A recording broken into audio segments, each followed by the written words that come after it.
What's going on in America today? Why are we over our heads in debt? Why can't the politicians bring debt under control?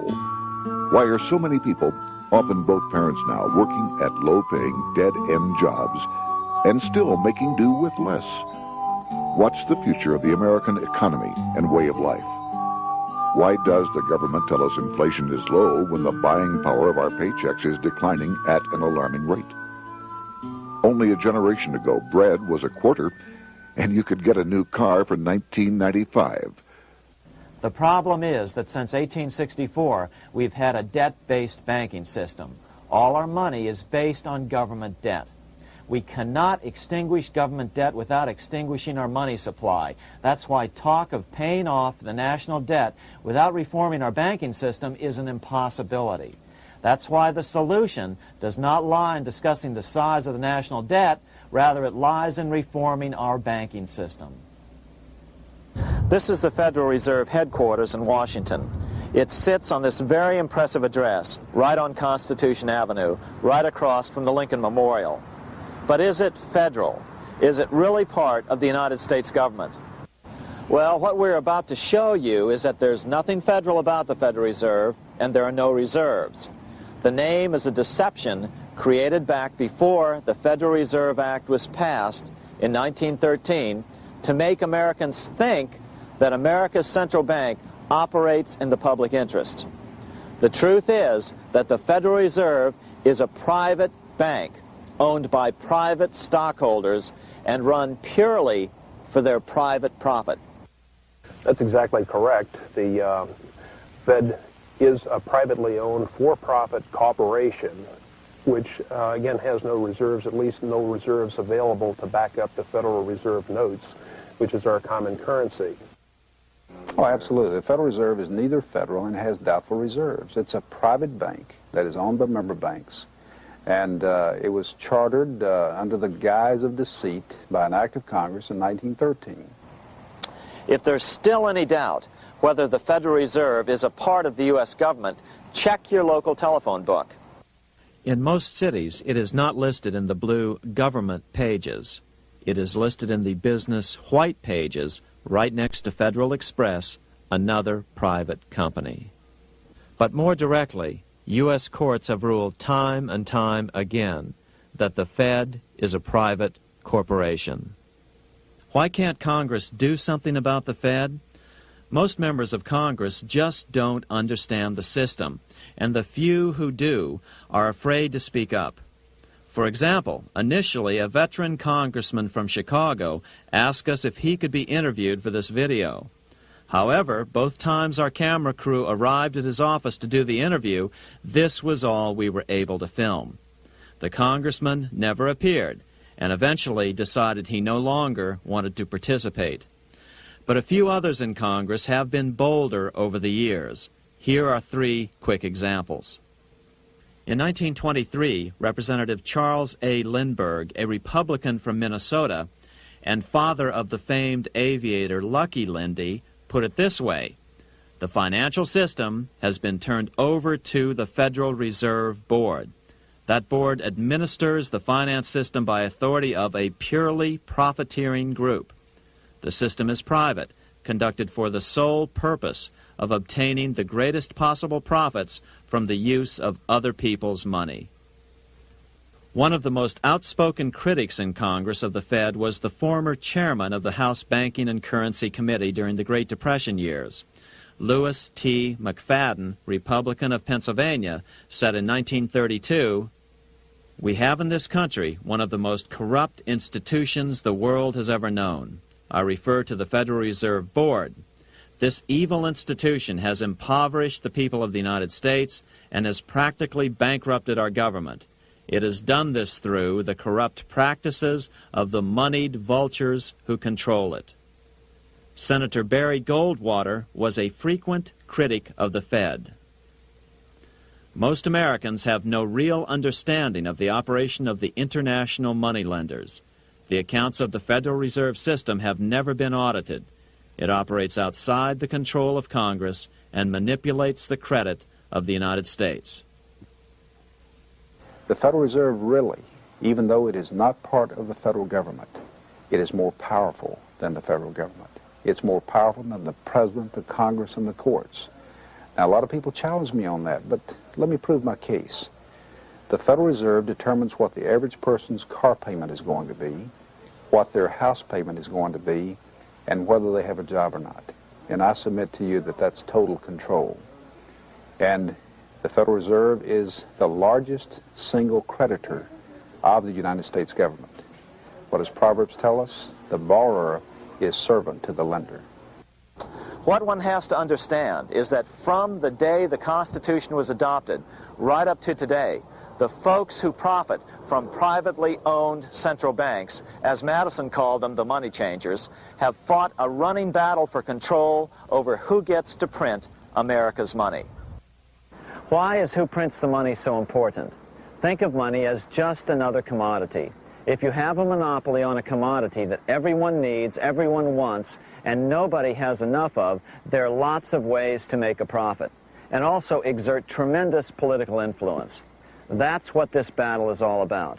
Throughout the history of the United States, the money power has gone back and forth between Congress and some sort of privately owned central bank. The Founding Fathers knew the evils of a privately owned central bank. First of all, they had seen how the privately owned British central bank, the Bank of England, had run up the British national debt to such an extent that Parliament had been forced to place unfair taxes on the American colonies. In fact, as we'll see later, Ben Franklin claimed that this was the real cause of the American Revolution. Most of the Founding Fathers realized the potential dangers of banking and feared bankers' accumulation of wealth and power. Jefferson put it this way: I sincerely believe that banking institutions are more dangerous to our liberties than standing armies. The issuing power should be taken from the banks and restored to the people to whom it properly belongs. That succinct statement of Jefferson is, in fact, the solution to all our economic problems today. It bears repeating.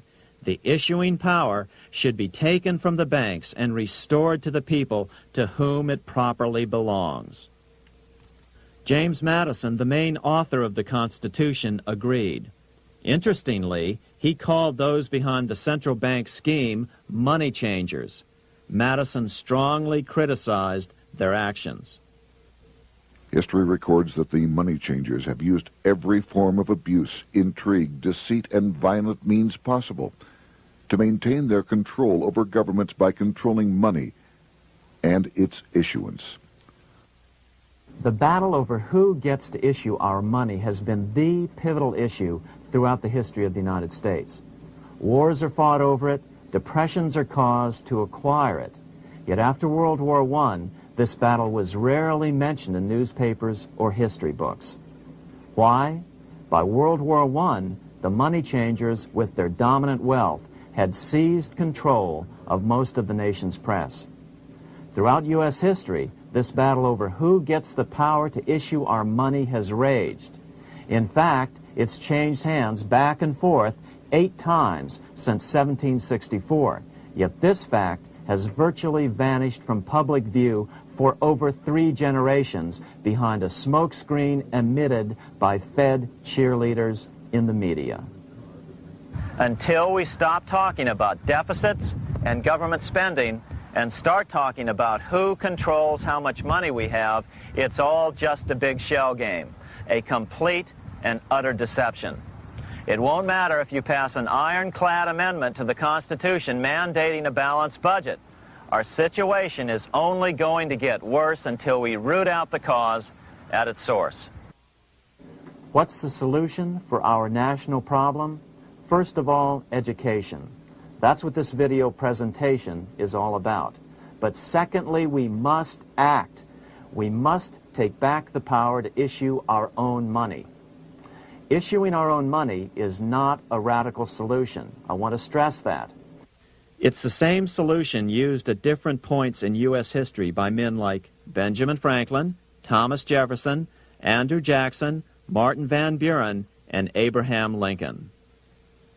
So, to sum it up, in 1913, Congress gave an independent central bank, deceptively named the Federal Reserve, a monopoly over issuing America's money, and the debt generated by this quasi-private corporation is what is killing the American economy. Though the Federal Reserve is now the most powerful central bank in the world, it was not the first. So where did this idea come from? To really understand the magnitude of the problem, we have to travel back to Europe. Just who are these money changers James Madison spoke of?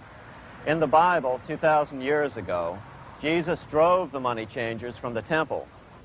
It was the only time Jesus used force during his ministry. What were money changers doing in the temple? When Jews came to Jerusalem to pay their temple tax, they could only pay it with a special coin, the half shekel of the sanctuary. This was a half ounce of pure silver about this size. It was the only coin around at that time which was pure silver and of assured weight without the image of a pagan emperor. Therefore, to Jews, the half shekel was the only coin acceptable to God. But these coins were not plentiful. The money changers had cornered the market on them. Then they raised the price, just like any other commodity, to whatever the market would bear. In other words, money changers were making exorbitant profits because they held a virtual monopoly on money. The Jews had to pay whatever they demanded. To Jesus, this totally violated the sanctity of God's house.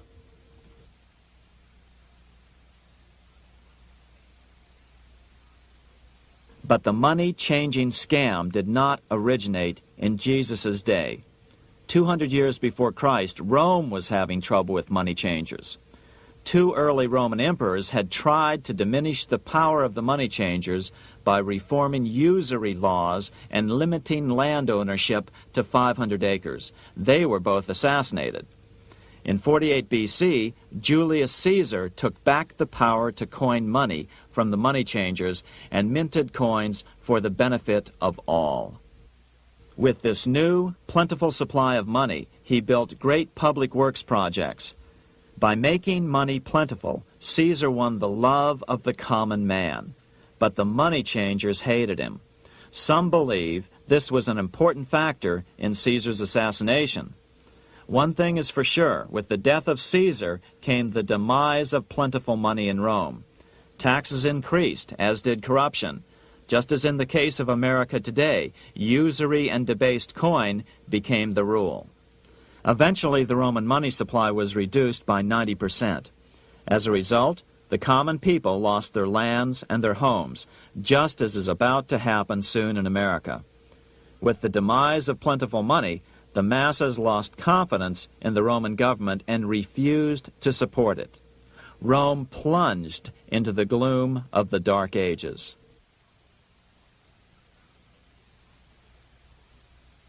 A 1,000 years after the death of Christ, money changers, those who loan out and manipulate the quantity of money, were active in medieval England. In fact, they were so active that acting together, they could manipulate the entire English economy. These were not bankers per se. The money changers generally were the goldsmiths.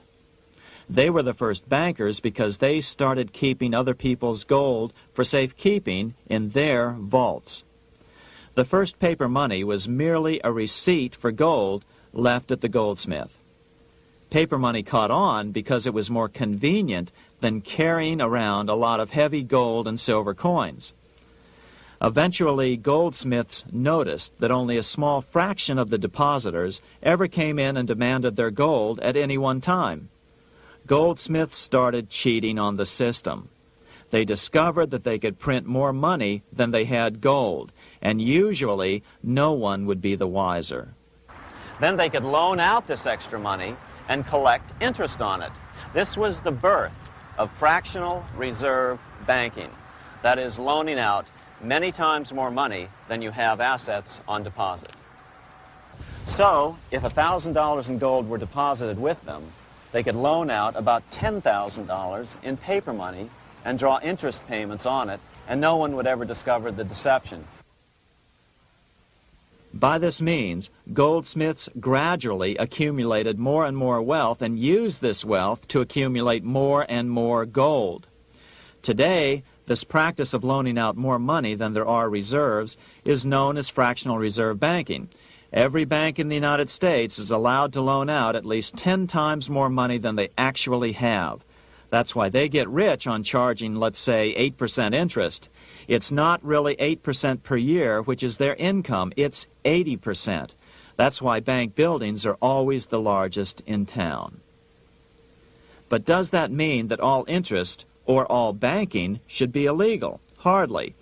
In the Middle Ages, canon law, the law of the Catholic Church, forbade charging interest on loans. This concept followed the teachings of Aristotle and St. Thomas Aquinas. They taught that the purpose of money was to serve the members of society, to facilitate the exchange of goods needed to lead a virtuous life. Interest, in their belief, hindered this purpose by putting an unnecessary burden on the use of money. In other words, interest was contrary to reason and justice. Reflecting church law in the Middle Ages, Europe forbade charging interest on loans and made it a crime called usury. As commerce grew, and therefore opportunities for investment arose in the late Middle Ages, it came to be recognized that to loan money had a cost for the lender, both in risk and in lost opportunity. So some charges were allowed, but not interest per se. But all moralists, no matter what religion, condemn fraud, oppression of the poor, and injustice as clearly immoral. As we will see, fractional reserve lending is rooted in a fraud, results in widespread poverty, and reduces the value of everyone else's money. The ancient goldsmiths discovered that extra profits could be made by rowing the economy between easy money and tight money. When they made money easier to borrow, then the amount of money in circulation expanded. Money was plentiful. People took out more loans to expand their businesses. But then the money changers would tighten the money supply. They would make loans more difficult to get. What would happen? Just what happens today. A certain percentage of people could not repay their previous loans and could not take out new loans to repay the old ones. Therefore, they went bankrupt and had to sell their assets to the goldsmiths for pennies on the dollar. The same thing is still going on today. Only today, we call this rowing of the economy up and down the business cycle. Like Julius Caesar, King Henry I of England finally resolved to take the money power away from the goldsmiths about 1100 A.D. Henry could have used anything as money, seashells, feathers, or even yak dung, as is often done in remote Tibetan provinces. But he invented one of the most unusual money systems in history. It was called the tally stick system. Here I have one of the few surviving examples of this form of British money, which lasted 726 years until 1826, a tally stick. The tally system was adopted to avoid the monetary manipulation of the goldsmiths. Tally sticks were money fabricated out of sticks of polished wood. Notches were cut along one edge of the stick to indicate the denominations. Then the stick was split lengthwise through the notches so that both pieces still had a record of the notches. The king kept one half to protect against counterfeiting. Then he would spend the other half into the economy and they would circulate as money.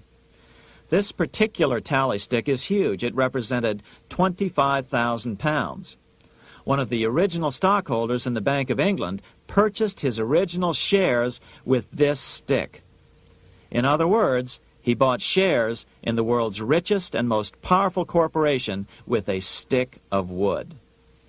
It's ironic that after its formation in 1694, the Bank of England attacked the tally stick system because it was money outside the power of the money changers, just as King Henry had wanted it to be. Why do people accept sticks of wood for money? That's a great question. Throughout history, people traded anything they thought had value and used as money. You see, the secret is that money is only what people agree on to use as money. What's our paper money today? It's really just paper. But here's the trick. King Henry ordered that tally sticks had to be used to pay the king's taxes. This built-in demand for tally sticks immediately made them circulate and be accepted as money. And they worked well. In fact, no other form of money has worked so well for so long as tally sticks. Keep in mind, the British Empire was built under the tally stick system. The tally stick system succeeded despite the fact that the money changers constantly attacked it by offering the metal coin system as competition. In other words, metal coins never went completely out of circulation, but tally sticks hung on because they were good for the payment of taxes. Finally, in the 1500s, King Henry VIII relaxed the laws concerning usury, and the money changers wasted no time reasserting themselves. They quickly made their gold and silver money plentiful for a few decades. But when Queen Mary took the throne and tightened the usury laws again, the money changers renewed the hoarding of gold and silver coins, forcing the economy to plummet. When Queen Mary's sister, Queen Elizabeth I, took the throne, she was determined to regain control over English money. Her solution was to issue gold and silver coins from the public treasury and take the control over the money supply away from the money changers. Although control over money was not the only cause of the English Revolution in 1642, religious differences fueled the conflict. Monetary policy played a major role. Financed by the money changers, Oliver Cromwell finally overthrew King Charles, purged the Parliament, and put the king to death. The money changers were immediately allowed to consolidate their financial power. The result was that for the next 50 years, the money changers plunged Great Britain into a series of costly wars. They took over a square mile of property in the center of London, known as the City of London. This area today is still known as one of the 3 predominant financial centers of the world. Conflicts with the Stuart kings led the money changers in England to combine with those in the Netherlands to finance the invasion of William of Orange, who overthrew the Stuarts in 1688 and took the English throne.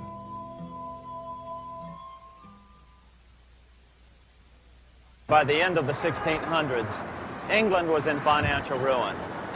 50 years of more or less continuous wars with France and Holland had exhausted her. Frantic government officials met with the money changers to beg for the loans necessary to pursue their political purposes. The price was high: a government-sanctioned, privately owned bank which could issue money created out of nothing. It was to be the modern world's first privately owned central bank, the Bank of England. Although it was deceptively called the Bank of England to make the general population think it was part of the government, it was not. Like any other private corporation, the Bank of England sold shares to get started.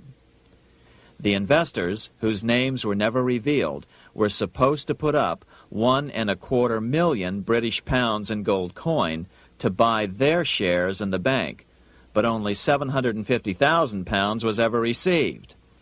Despite that, the bank was duly chartered in 1694 and started out in the business of loaning out several times the money it supposedly had in reserves, all at interest. In exchange, the new bank would loan British politicians as much of the new currency as they wanted, as long as they secured the debt by direct taxation of the British people.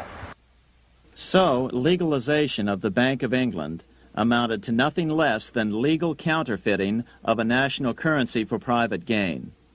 Unfortunately, nearly every nation now has a privately controlled central bank using the Bank of England as the basic model. Such is the power of these central banks that they soon take total control over a nation's economy. It soon amounts to nothing but a plutocracy, rule by the rich. It would be like putting control of the army in the hands of the mafia. The danger of tyranny would be extreme. Yes, we need central banks. No, we do not need them in private hands. The central bank scam is really a hidden tax.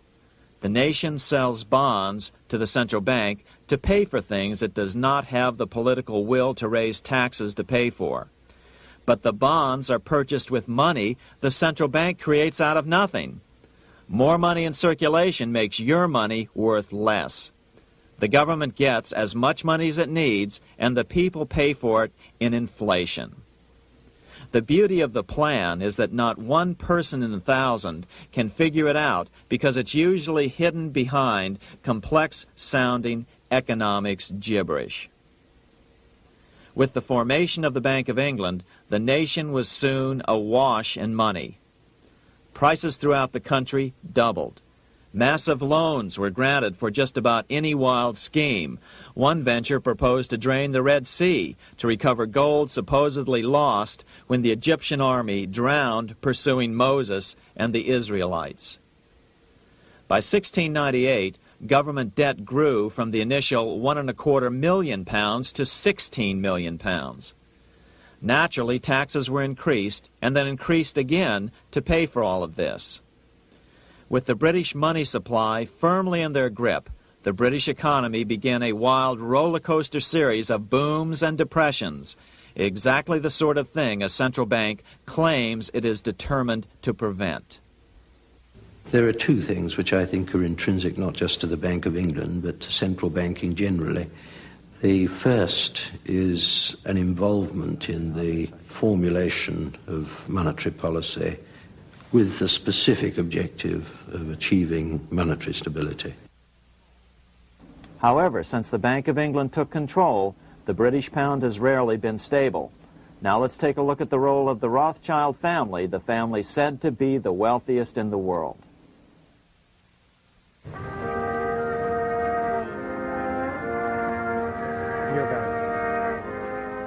This is Frankfurt, Germany.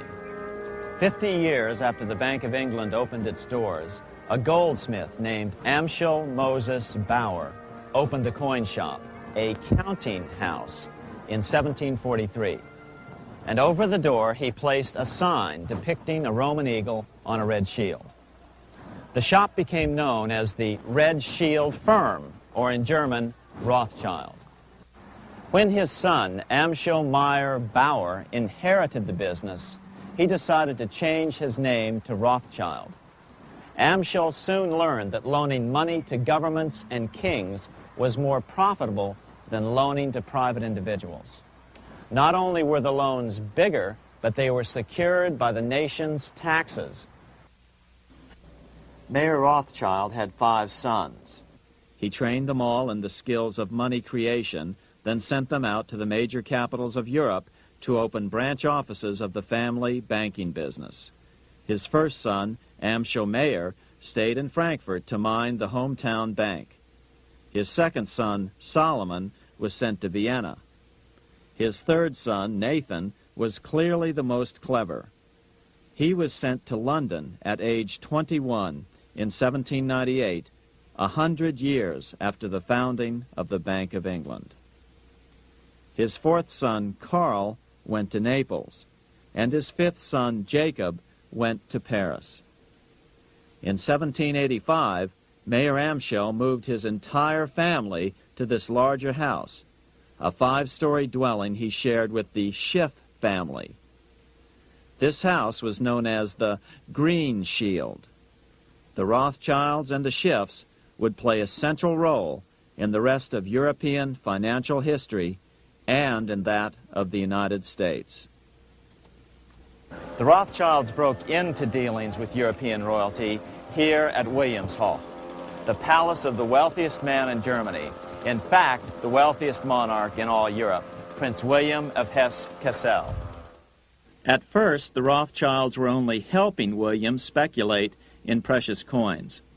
But when Napoleon chased Prince William into exile, he sent £550,000, a gigantic sum at that time, to Nathan Rothschild in London with instructions for him to buy consols, British government bonds, also called government stock. But Rothschild used the money for his own purposes. With Napoleon on the loose, the opportunities of wartime investments were nearly limitless. William returned here sometime prior to the Battle of Waterloo in 1815. He summoned Rothschild and demanded his money back. The Rothschilds returned William's money with the interest the British consuls would have paid him had the investment actually been made. But the Rothschilds kept all the past profits they had made using William's money. Nathan Rothschild later bragged that in the 17 years he'd been in England, he'd increased his original £20,000 stake given to him by his father by 2,500 times. By cooperating within the family, the Rothschilds soon grew unbelievably wealthy. By the mid-1800s, they dominated all European banking and were certainly the wealthiest family in the world. They financed Cecil Rhodes, making it possible for him to establish a monopoly over the diamond and gold fields of South Africa. In America, they financed the Harrimans and railroads, the Vanderbilts and railroads and the press, and Carnegie in the steel industry, among many others. In fact, during World War I, J.P. Morgan was thought to be the richest man in America. But after his death, it was discovered that he was actually only a lieutenant of the Rothschilds. Once Morgan's will was made public, it was discovered that he owned only 19% of J.P. Morgan companies. By 1850, James Rothschild, the heir of the French branch of the family, was said to be worth 600 million French francs, 150 million more than all the other bankers in France put together. He built this mansion called Ferrier, just east of Paris. Wilhelm I, on seeing it, exclaimed, "Kings couldn't afford this. It could only belong to a Rothschild." Another 19th century French commentator put it this way: "There is but one power in Europe, and that is Rothschild." There is no evidence that their predominant standing in European or world finance has changed. Now let's take a look at the results the Bank of England had produced on the British economy and how that later was the root cause of the American Revolution.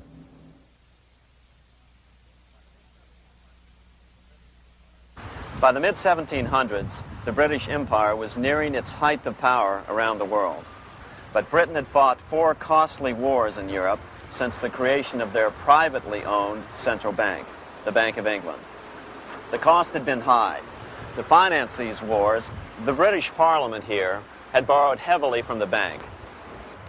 By the mid-1700s, the government's debt here in Britain was £140 million, a staggering sum for those days.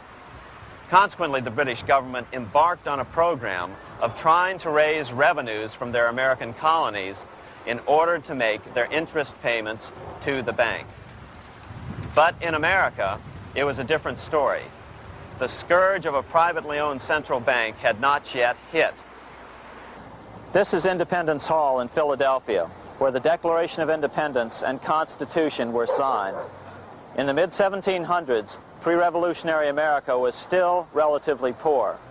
There was a severe shortage of precious metal coins to trade for goods, so the early colonists were forced to experiment with printing their own homegrown paper money. Some of these experiments were successful. Franklin was a big supporter of the colonies printing their own paper money. In 1757, Franklin was sent to London. He ended up staying for the next 18 years here, nearly until the start of the American Revolution. During this period, the American colonies began to issue their own money. Called colonial scrip, the endeavor was very successful. It provided a reliable medium of exchange, and it also helped to provide a feeling of unity between the colonies. Remember, colonial scrip was just paper money, debt-free money, printed in the public interest, and not backed by gold or silver coin. In other words, it was a totally fiat currency. One day, officials of the Bank of England asked Franklin how he would account for the newfound prosperity of the colonies. Without hesitation, he replied, "That is simple. In the colonies, we issue our own money. It is called colonial scrip. We issue it in proper proportion to the demands of trade and industry to make the products pass easily from the producers to the consumers. In this manner, creating for ourselves our own paper money, we control its purchasing power, and we have no interest to pay to no one." This was just common sense to Franklin, but you can imagine the impact it had on the Bank of England. America had learned the secret of money, and that genie had to be returned to its bottle as soon as possible.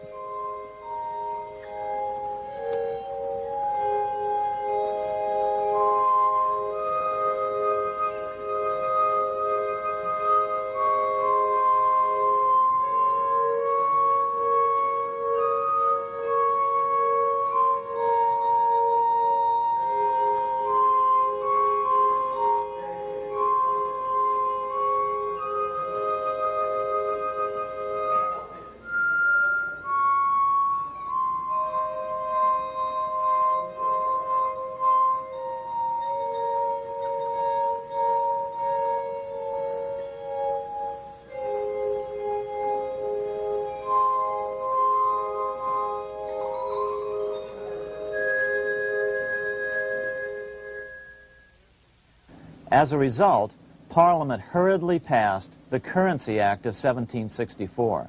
This prohibited colonial officials from issuing their own money and ordered them to pay all future taxes in gold or silver coins.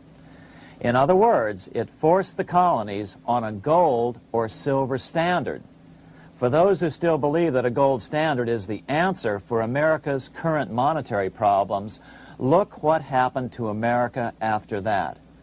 Writing in his autobiography, Franklin said, "In 1 year, the conditions were so reversed that the era of prosperity ended and a depression set in to such an extent that the streets of the colonies were filled with unemployed."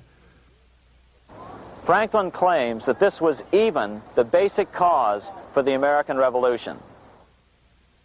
As Franklin put it in his autobiography, The colonies would gladly have borne a little tax on tea and other matters had it not been that England took away from the colonies their money, which created unemployment and dissatisfaction.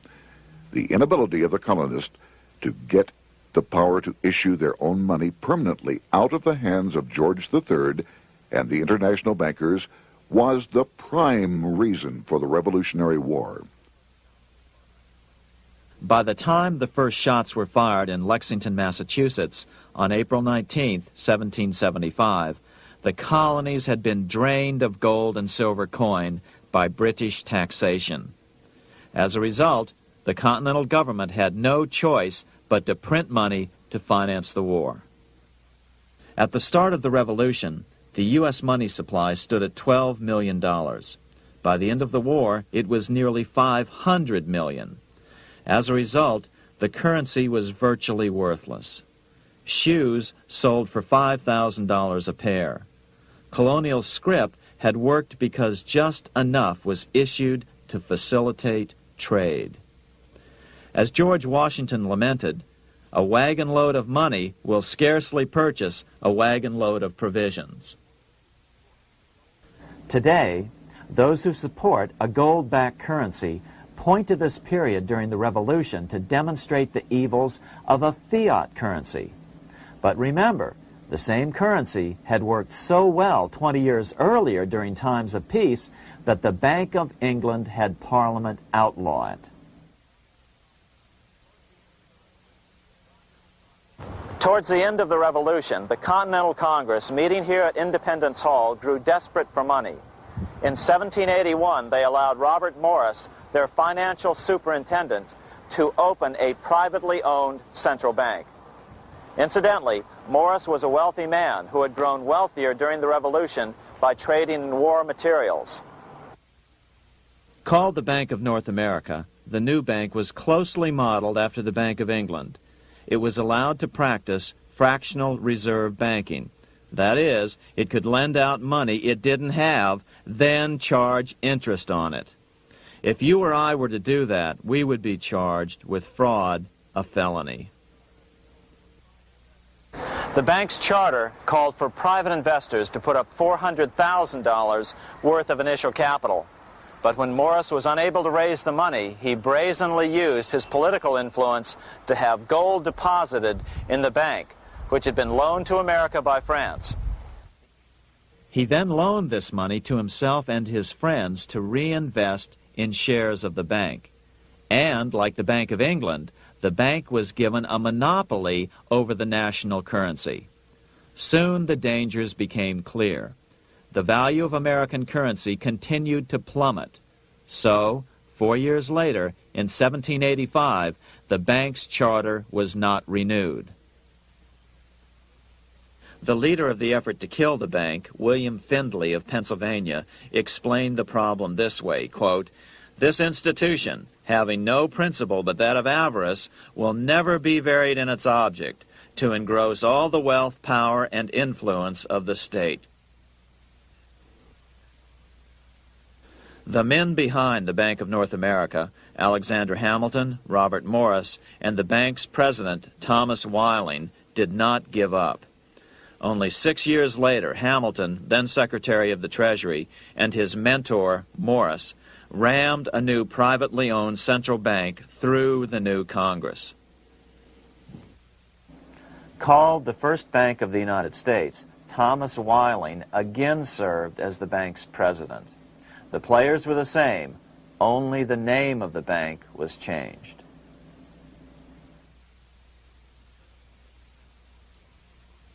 In 1787, colonial leaders assembled in Philadelphia to replace the ailing Articles of Confederation. As we saw earlier, both Thomas Jefferson and James Madison were unalterably opposed to a privately owned central bank. They had seen the problems caused by the Bank of England. They wanted nothing of it. As Jefferson later put it, "If the American people ever allow private banks to control the issue of their currency, first by inflation, then by deflation, the banks and the corporations which grow up around them will deprive the people of all property until their children wake up homeless on the continent their fathers conquered." during the debate over the future monetary system, another one of the founding fathers, Gouverneur Morris, castigated the motivations of the owners of the Bank of North America. Gouverneur Morris headed the committee that wrote the final draft of the Constitution. Morris knew the motivations of the bank well.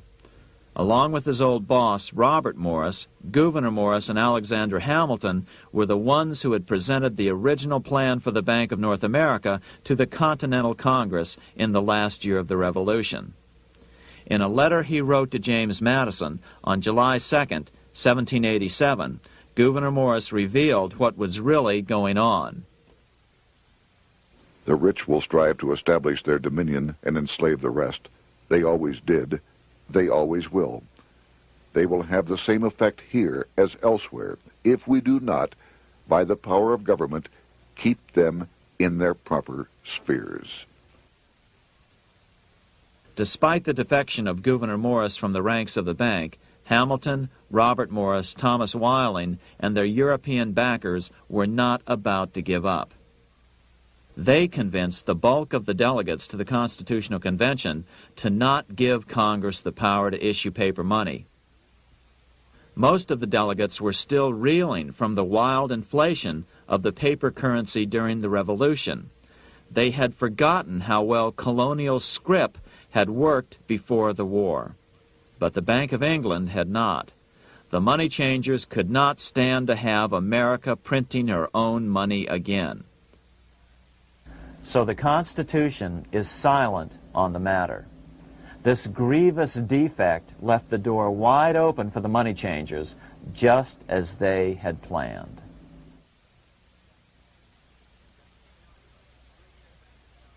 In 1790, less than 3 years after the Constitution had been signed, the money changers struck again. The newly appointed first Secretary of the Treasury, Alexander Hamilton, proposed a bill to the Congress calling for a new, privately owned central bank. Coincidentally, that was the very year that Amschel Rothschild made his pronouncement from his flagship bank in Frankfurt.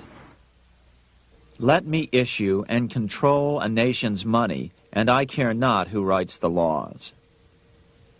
Alexander Hamilton was a tool of the international bankers, and he wanted to create the U.S. Bank, the BUS, or the Bank of the United States, and did so.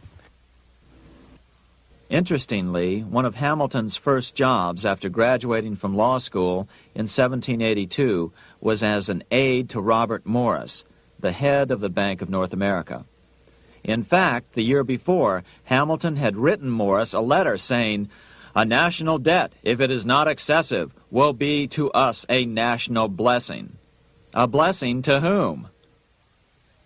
After a year of intense debate, in 1791, Congress passed the bill and gave it a 20-year charter. The new bank was to be called the First Bank of the United States, or BUS.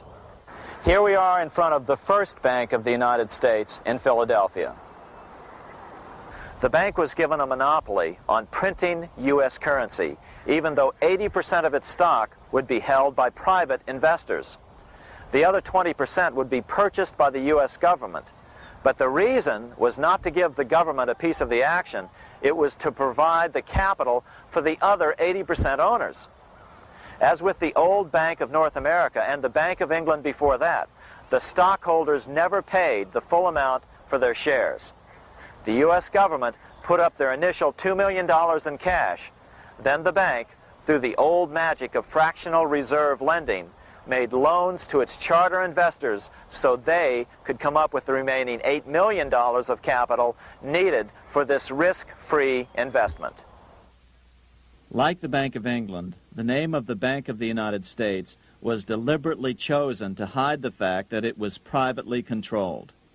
And like the Bank of England, the names of the investors in the bank were never revealed.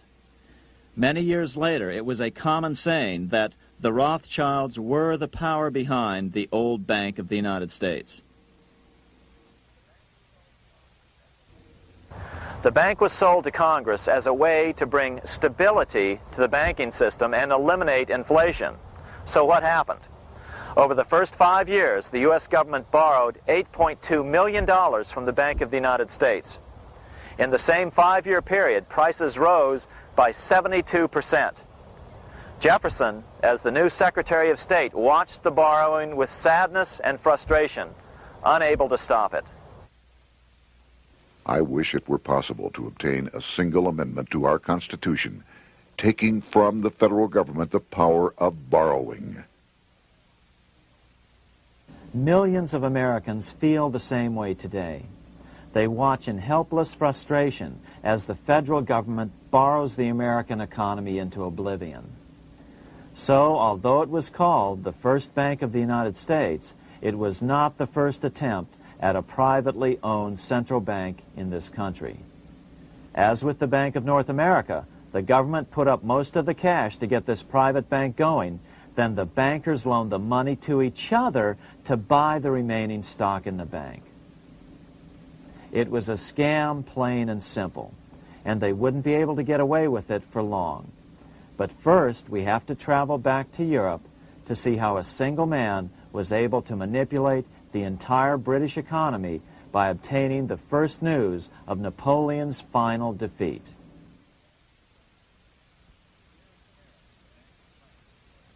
Here in Paris, the Bank of France was organized in 1800, just like the Bank of England. But Napoleon decided France had to break free of debt, and he never trusted the Bank of France. He declared that when a government is dependent upon bankers for money, the bankers, not the leaders of the government, are in control. The hand that gives is above the hand that takes. Money has no motherland. Financiers are without patriotism and without decency. Their sole object is gain. Back in America, unexpected help was about to arrive. In 1800, Thomas Jefferson narrowly defeated John Adams to become the third president of the United States. By 1803, Jefferson and Napoleon had struck a deal. The U.S. would give Napoleon $3 million in gold in exchange for a huge chunk of territory west of the Mississippi River, the Louisiana Purchase. With that $3 million, Napoleon quickly forged an army and set off across Europe, conquering everything in his path. But the Bank of England quickly rose to oppose him. They financed every nation in his path, reaping the enormous profits of war. Prussia, Austria, and finally Russia all went heavily into debt in a futile attempt to stop Napoleon. 4 years later, with the main French army in Russia, 30-year-old Nathan Rothschild, the head of the London office of the Rothschild family, personally took charge of a bold plan to smuggle a much-needed shipment of gold right through France to finance an attack by the Duke of Wellington from Spain. Nathan later bragged at a dinner party in London that it was the best business he'd ever done. Little did he know that he would do much better business in the near future. Wellington's attacks from the south and other defeats eventually forced Napoleon to abdicate, and Louis XVIII was crowned king. Napoleon was exiled to Elba, a tiny island off the coast of Italy, supposedly exiled from France forever. While Napoleon was in exile on Elba, temporarily defeated by England with the financial help of the Rothschilds, America was trying to break free of its central bank as well.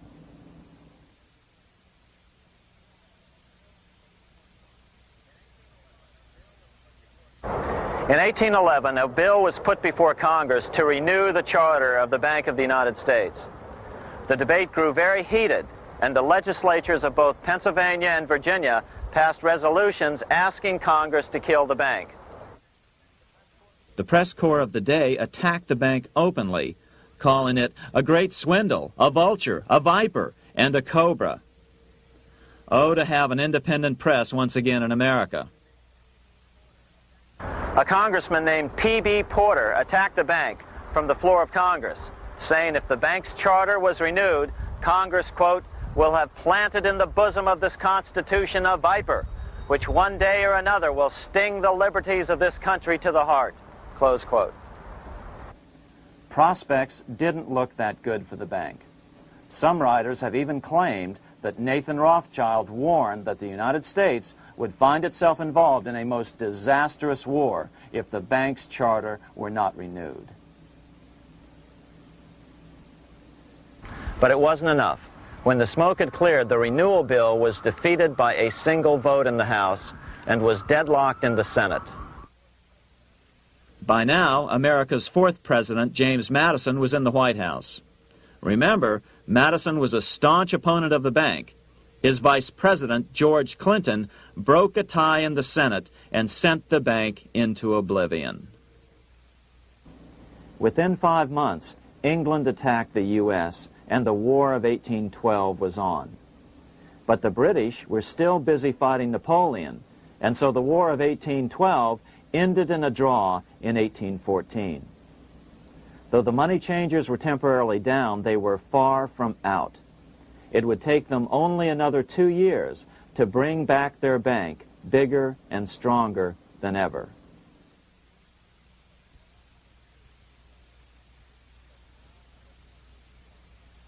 But now let's return to Napoleon, because nothing else in history more aptly demonstrates the ingenuity of the Rothschild family than their control of the British stock market after Waterloo.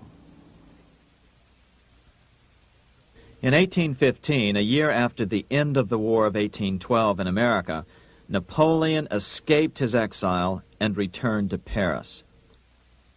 French troops were sent out to capture him, but such was his charisma that the soldiers rallied around their old leader and hailed him as their emperor once again. In March of 1815, Napoleon equipped an army which Britain's Duke of Wellington defeated less than 90 days later at Waterloo. Some writers claim Napoleon borrowed £5 million from the Bank of England to rearm. But it appears these funds actually came from the Ouvard banking house in Paris. Nevertheless, from about this point on, it was not unusual for privately controlled central banks to finance both sides in a war. Why would a central bank finance opposing sides in a war? Because war is the biggest debt generator of them all. A nation will borrow any amount for victory. The ultimate loser is loaned just enough to hold out the vain hope of victory, and the ultimate winner is given enough to win. Besides, such loans are usually conditioned upon the guarantee that the victor will honor the debts of the vanquished.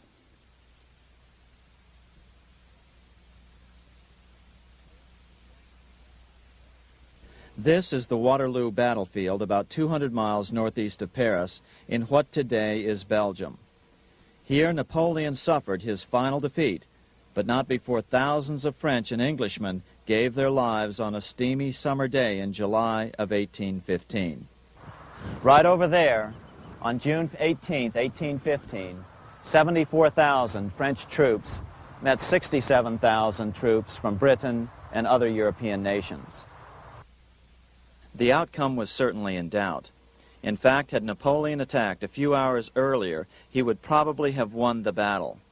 But no matter who won or lost, back in London, Nathan Rothschild planned to use the opportunity to try to seize control over the British stock and bond market and possibly even the Bank of England. Rothschild stationed a trusted agent, a man named Rothworth, on the north side of the battlefield, closer to the English Channel. Once the battle had been decided, Rothworth took off for the Channel. He delivered the news to Nathan Rothschild a full 24 hours before Wellington's own courier. Rothschild hurried to the stock market and took up his usual position in front of an ancient pillar. All eyes were on him. The Rothschilds had a legendary communications network. If Wellington had been defeated and Napoleon was loose on the continent again, Britain's financial situation would become grave indeed. Rothschild looked saddened. He stood there motionless, eyes downcast. Then suddenly he began selling. Other nervous investors saw that Rothschild was selling. It could only mean one thing. Napoleon must have won, Wellington must have lost. The market plummeted. Soon everyone was selling their consols, their British government bonds, and prices dropped sharply. But then Rothschild started secretly buying up the consols through his agents for only a fraction of their worth hours before. Myths, legends, you say? 100 years later, the New York Times ran a story which said that Nathan's grandson had attempted to secure a court order to suppress a book with this stock market story in it. The Rothschild family claimed the story was untrue and libelous, but the court denied the Rothschilds' request and ordered the family to pay all court costs. What's even more interesting about this story is that some authors claim that the day after the Battle of Waterloo, in a matter of hours, Nathan Rothschild came to dominate not only the bond market, but the Bank of England as well. Whether or not the Rothschild family seized control of the Bank of England, the first privately owned central bank in a major European nation and the wealthiest, one thing is certain. By the mid-1800s, the Rothschilds were the richest family in the world, bar none. They dominated the new government bond markets and branched into other banks and industrial concerns. In fact, the rest of the 19th century was known as the Age of the Rothschilds. Despite this overwhelming wealth, the family has generally cultivated an aura of invisibility. Although the family controls scores of industrial, commercial, mining, and tourist corporations, only a handful bear the Rothschild name. By the end of the 19th century, one expert estimated that the Rothschild family controlled half the wealth of the world. Whatever the extent of their vast wealth, it is reasonable to assume that their percentage of the world's wealth has increased since then. But since the turn of the century, the Rothschilds have cultivated the notion that their power has somehow waned even as their wealth increases.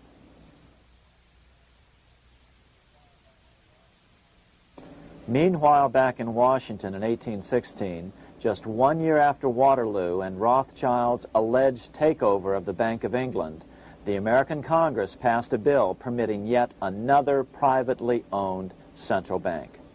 This bank was called the Second Bank of the United States. The new bank's charter was a copy of the previous banks. The U.S. government would own 20% of the shares of the bank. Of course, the federal share was paid by the Treasury up front into the bank's coffers. Then, through the magic of fractional reserve lending, it was transformed into loans to private investors who then bought the remaining 80% of the shares. Just as before, the primary stockholders remained a secret. But it is known that the largest block of shares, about 1/3 of the total, were sold to foreigners. As one observer put it, it is certainly no exaggeration to say that the Second Bank of the United States was rooted as deeply in Britain as it was in America. So, by 1816, some authors claim the Rothschilds had taken control over the Bank of England and backed a new, privately owned central bank in America as well.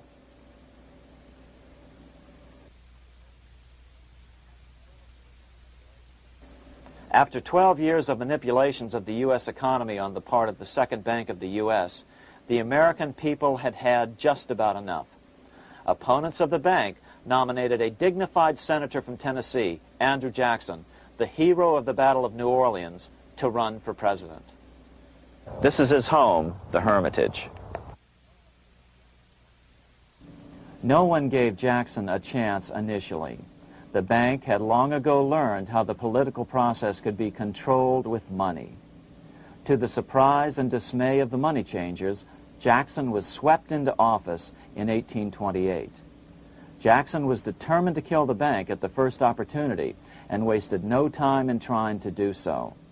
But the bank's 20-year charter didn't come up for renewal until 1836, the last year of his second term, if he could survive that long. During his first term, Jackson contented himself with rooting out the bank's many minions from government service. He fired 2,000 of the 11,000 employees of the federal government.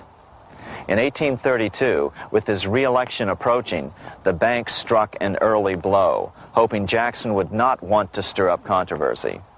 They asked Congress to pass a renewal bill 4 years early. Naturally, Congress complied, then sent it to the president for signing. But Jackson weighed in with both feet. Old Hickory, never a coward, vetoed the bill. His veto message is one of the great American documents. It clearly lays out the responsibility of the American government towards its citizens, rich and poor. It is not our own citizens only who are to receive the bounty of our government. More than 8 millions of the stock of this bank are held by foreigners. Is there no danger to our liberty and independence in a bank that in its nature has so little to bind it to our country?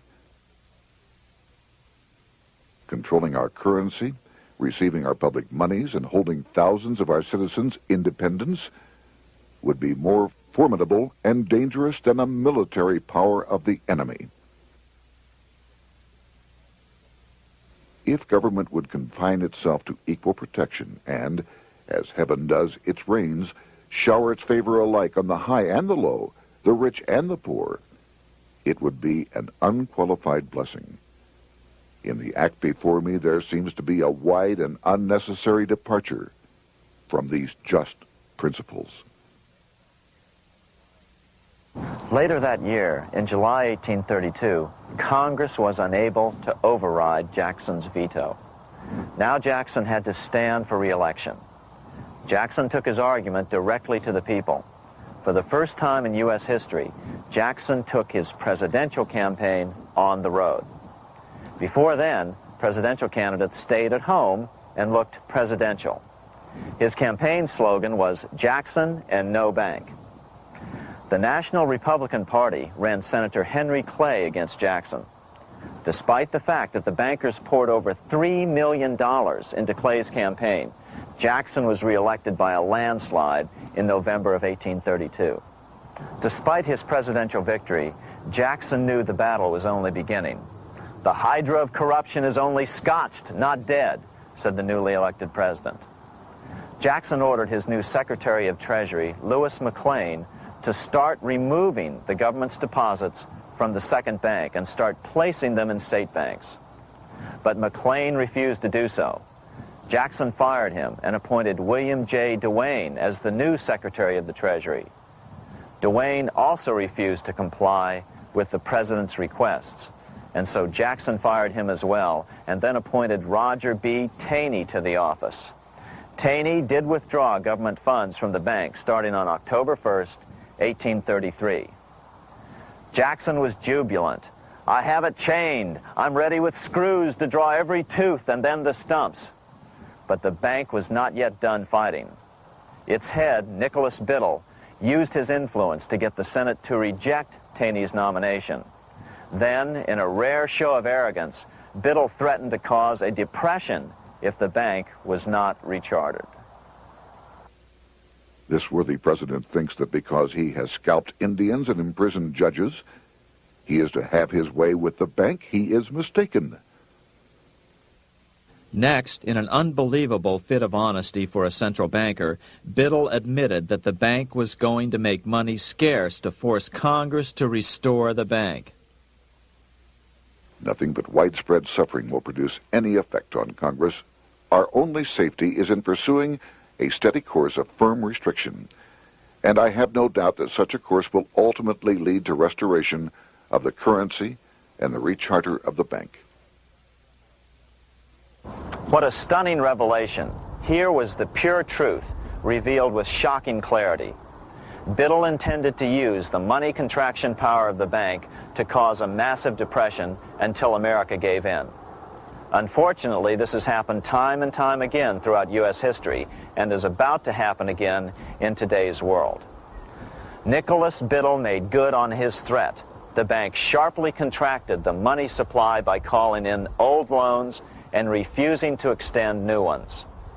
A financial panic ensued, followed by a deep depression. Naturally, Biddle blamed Jackson for the crash, saying that it was caused by the withdrawal of federal funds from the bank. Unfortunately, his plan worked well. Wages and prices sagged. Unemployment soared along with business bankruptcies. The nation quickly went into an uproar. Newspaper editors blasted Jackson in editorials. The bank threatened to withhold payments, which then could be made directly to key politicians for their support.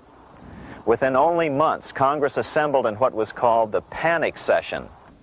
6 months after he had withdrawn funds from the bank, Jackson was officially censured by a resolution which passed the Senate by a vote of 26 to 20. It was the first time a president had ever been censured by Congress. Jackson lashed out at the bank. "You are a den of vipers. I intend to rout you out, and by eternal God, I will rout you out." America's fate teetered on a knife edge. If Congress could muster enough votes to override Jackson's veto, the bank would be granted another 20-year monopoly or more over America's money, time enough to consolidate its already great power. Then a miracle occurred. The governor of Pennsylvania came out supporting President Jackson and strongly criticized the bank. On top of that, Biddle had been caught boasting in public about the bank's plan to crash the economy. Suddenly, the tide shifted. In April of 1834, the House of Representatives voted 134 to 82 against rechartering the bank. This was followed up by an even more lopsided vote to establish a special committee to investigate whether the bank had caused the crash. When the investigating committee arrived at the bank's door in Philadelphia, armed with a subpoena to examine the books, Biddle refused to give them up. Nor would he allow inspection of correspondence with congressmen relating to their personal loans and advances he'd made to them. He also refused to testify before the committee back in Washington. On January 8th, 1835, Jackson paid off the final installment on the national debt, which had been necessitated by allowing the banks to issue currency for government bonds rather than simply issuing treasury notes without such debt. He was the only president to ever pay off the debt. A few weeks later, on January 30th, 1835, an assassin by the name of Richard Lawrence tried to shoot President Jackson, but by the grace of God, both pistols misfired. Lawrence was later found not guilty by reason of insanity. After his release, he bragged to friends that powerful people in Europe had put him up to the task and promised to protect him if he were caught. The following year, when its charter ran out, the Second Bank of the United States ceased functioning as the nation's central bank. Biddle was later arrested and charged with fraud. He was tried and acquitted, but died shortly thereafter while still tied up in civil suits. After his second term as president, Jackson retired here to the Hermitage outside of Nashville to live out his life. He is still remembered here for his determination to kill the bank. In fact, he killed it so well that it took the money changers 77 years to undo the damage. When asked what his most important accomplishment had been, Jackson replied, "I killed the bank." Unfortunately, even Jackson failed to grasp the entire picture and its root cause. Although Jackson had killed the central bank, the most insidious weapon of the money changers, fractional reserve banking, remained in use by the numerous state-chartered banks. This fueled economic instability in the years before the Civil War. Still, the central bankers were out, and as a result, America thrived as it expanded westward. During this time, the principal money changers struggled to regain their lost centralized power, but to no avail. Then, finally, they reverted to the old central bankers' formula: war to create debt and dependency. If they couldn't get their central bank any other way, America could be brought to its knees by plunging it into a civil war, just as they had done in 1812 after the first Bank of the United States was not rechartered. 1 month after the inauguration of Abraham Lincoln, the first shots of the American Civil War were fired here at Fort Sumter, South Carolina, on April 12, 1861. Certainly slavery was a cause for the Civil War, but not the primary cause. Lincoln knew that the economy of the South depended upon slavery, and so before the Civil War, he had no intention of eliminating it. Lincoln had put it this way in his inaugural address only 1 month earlier. I have no purpose, directly or indirectly, to interfere with the institution of slavery in the states where it now exists. I believe I have no lawful right to do so, and I have no inclination to do so. Even after the first shots were fired here at Fort Sumter, Lincoln continued to insist that the Civil War was not about the issue of slavery. My paramount objective is to save the Union, and it is not either to save or destroy slavery. If I could save the Union without freeing any slave, I would do it. So what was the Civil War all about? There were many factors at play. Northern industrialists had used protective tariffs to prevent the southern states from buying cheaper European goods. Europe retaliated by stopping cotton imports from the South. The southern states were in a double financial bind. They were forced to pay more for most of the necessities of life, while their income from cotton exports plummeted. The South was angry. But there were other factors at work. The money changers were still stung by America's withdrawal from their control 25 years earlier. Since then, America's wildcat economy had made the nation rich, a bad example for the rest of the world. The central bankers now saw an opportunity to split the rich new nation, to divide and conquer by war. Was this just some sort of wild conspiracy theory at the time? Well, let's take a look at what a well-placed observer of the scene had to say at the time. His name was Otto von Bismarck, Chancellor of Germany, the man who united the German states a few years later. The division of the United States into federations of equal force was decided long before the Civil War by the high financial powers of Europe. These bankers were afraid that the United States, if they remained as one bloc and as one nation, would attain economic and financial independence which would upset their financial domination over the world. Within months after the first shots here at Fort Sumter, the central bankers loaned Napoleon III of France, the nephew of the Waterloo Napoleon, 210 million francs to seize Mexico and station troops along the southern border of the U.S., taking advantage of their war to violate the Monroe Doctrine and return Mexico to colonial rule.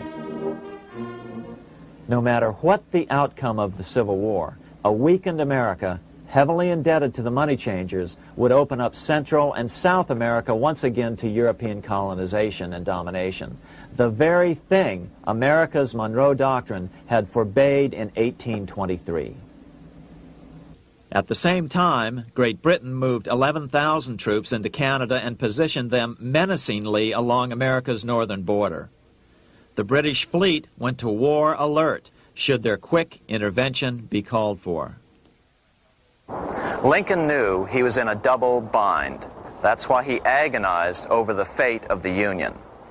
There was a lot more to it than just differences between the North and the South. That's why his emphasis was always on union and not merely the defeat of the South.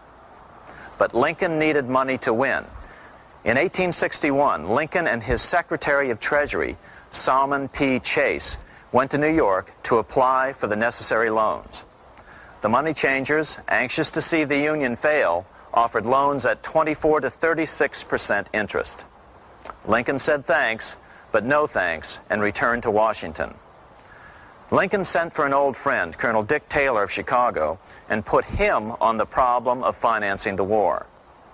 During one meeting, Lincoln asked Taylor what he'd discovered. Taylor put it this way. Why, Lincoln, that is easy. Just get Congress to pass a bill authorizing the printing of full legal tender Treasury notes, and pay your soldiers with them, and go ahead and win your war with them also. When Lincoln asked if the people of the United States would accept the notes, Taylor said, "The people, or anyone else, will not have any choice in the matter if you make them full legal tender. They will have the full sanction of the government and be just as good as any money, as Congress is given that express right by the Constitution." So that's exactly what Lincoln did. In 1862-63, he printed up $450 million worth of the new bills. In order to distinguish them from other banknotes in circulation, he printed them in green ink on the back side. That's why the notes were called greenbacks. With this new money, Lincoln paid the troops and bought their supplies. During the course of the war, nearly $450 million worth of greenbacks were printed at no interest to the federal government. Lincoln understood who was really pulling the strings and what was at stake for the American people. This is how he explained his rationale. The government should create, issue, and circulate all the currency and credit needed to satisfy the spending power of the government and the buying power of consumers.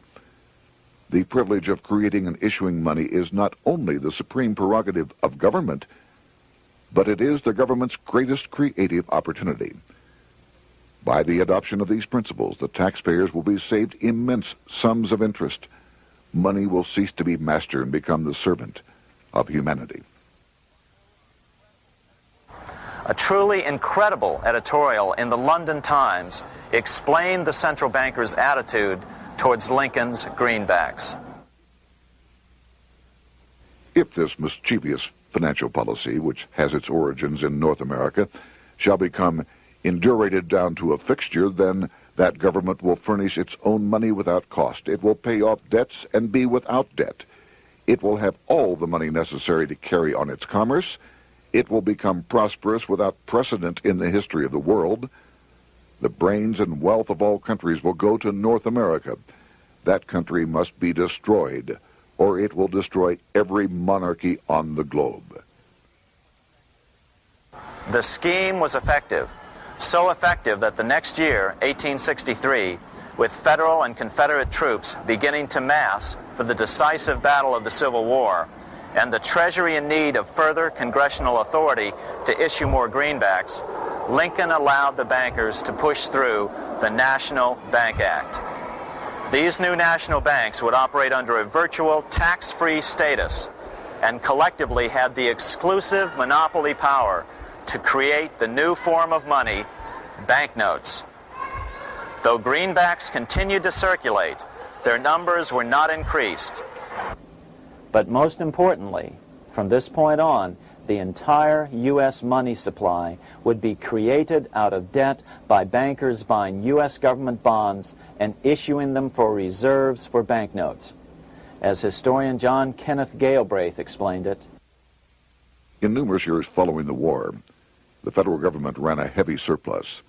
It could not, however, pay off its debt, retire its securities, because to do so meant there would be no bonds to back the national banknotes. To pay off the debt was to destroy the money supply. Later in 1863, Lincoln got some unexpected help from Tsar Alexander II of Russia. The Tsar, like Bismarck in Germany, knew what the international money changers were up to and had steadfastly refused to let them set up a central bank in Russia. If America survived and was able to remain out of their clutches, the Tsar's position would remain secure. If the bankers were successful at dividing America and giving the pieces back to Great Britain and France, both nations under control of their central banks, eventually they would threaten Russia again. So the Tsar gave orders that if either England or France actively intervened and gave aid to the South, Russia would consider such action as a declaration of war. He did the same with part of his Pacific Fleet and sent them to port in San Francisco. Lincoln was reelected the next year, 1864. Had he lived, he would surely have killed the national bank's money monopoly extracted from him during the war. On November 21, 1864, he wrote a friend the following: The money power preys upon the nation in times of peace and conspires against it in times of adversity. It is more despotic than monarchy, more insolent than autocracy, more selfish than bureaucracy. Shortly before Lincoln was murdered, his former Secretary of Treasury, Salmon P. Chase, bemoaned his role in helping secure the passage of the National Banking Act only 1 year earlier. My agency in promoting the passage of the National Banking Act was the greatest financial mistake in my life. It has built up a monopoly which affects every interest in the country.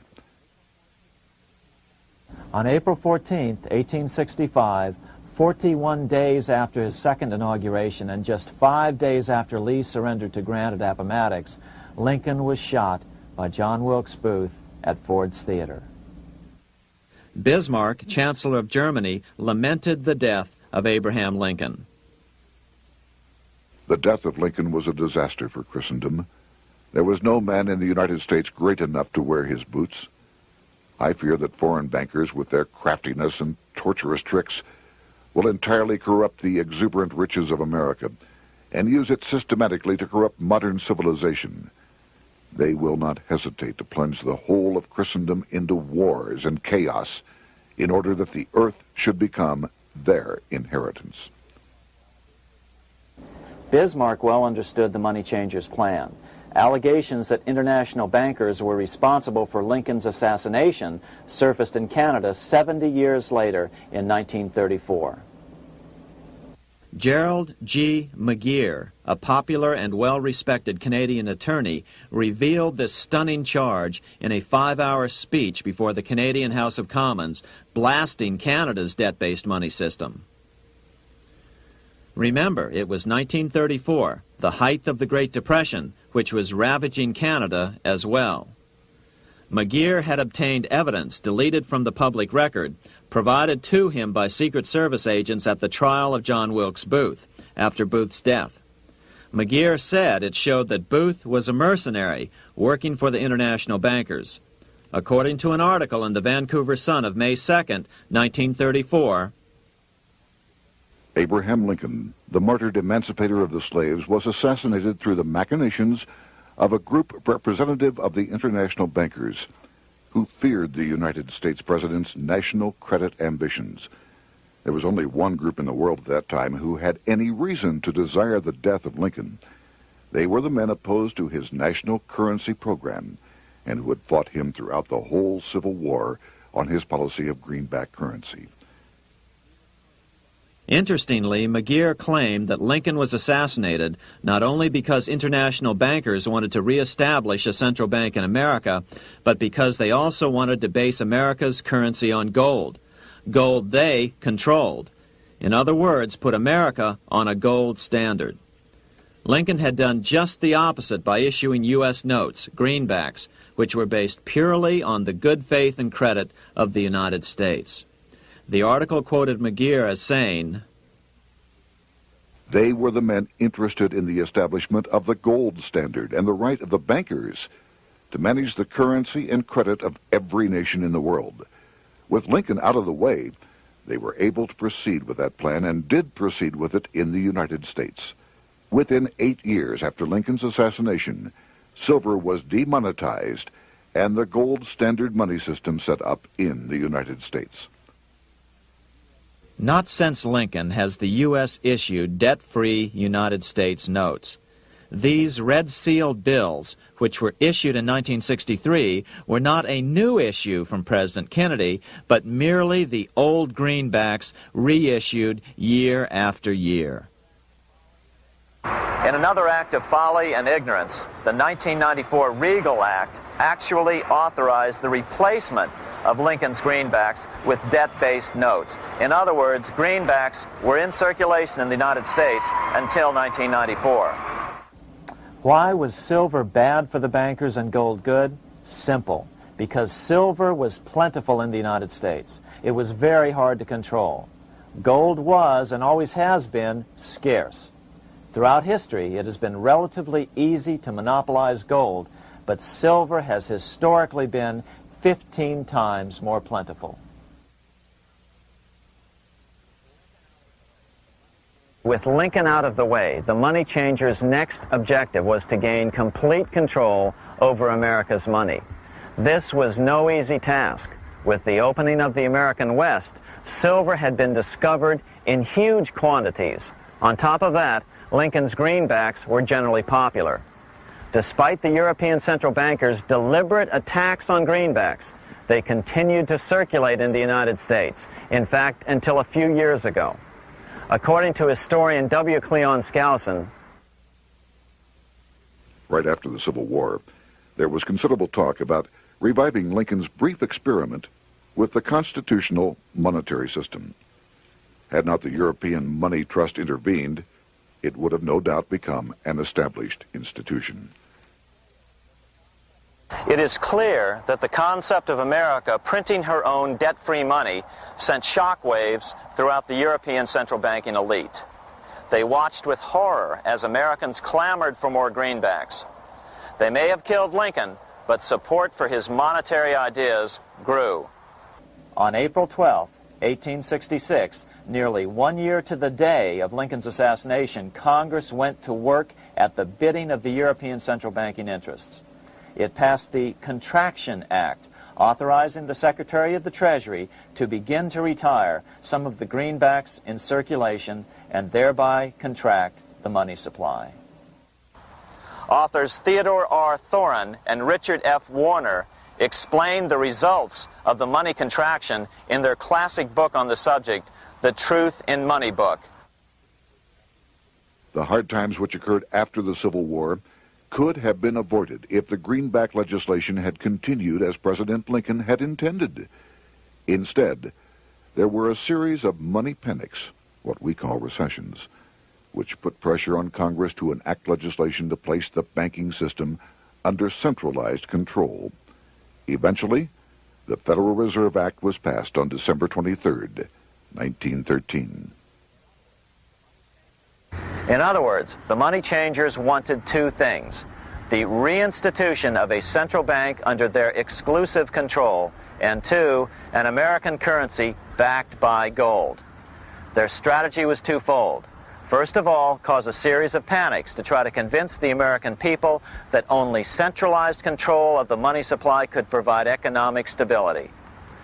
And secondly, remove so much money from the system that most Americans would be so desperately poor that they either wouldn't care or would be too weak to oppose the bankers. In 1866, there was $1.8 billion in currency in circulation in the United States, about $50.46 per capita. In 1867 alone, $500 million, $500 million, was removed from the U.S. money supply. 10 years later, in 1876, America's money supply was reduced to only $600 million. In other words, 2/3 of America's money had been called in by the bankers. Only $14.60 per capita remained in circulation. 10 years later, the money supply had been reduced to only $400 million, even though the population had boomed.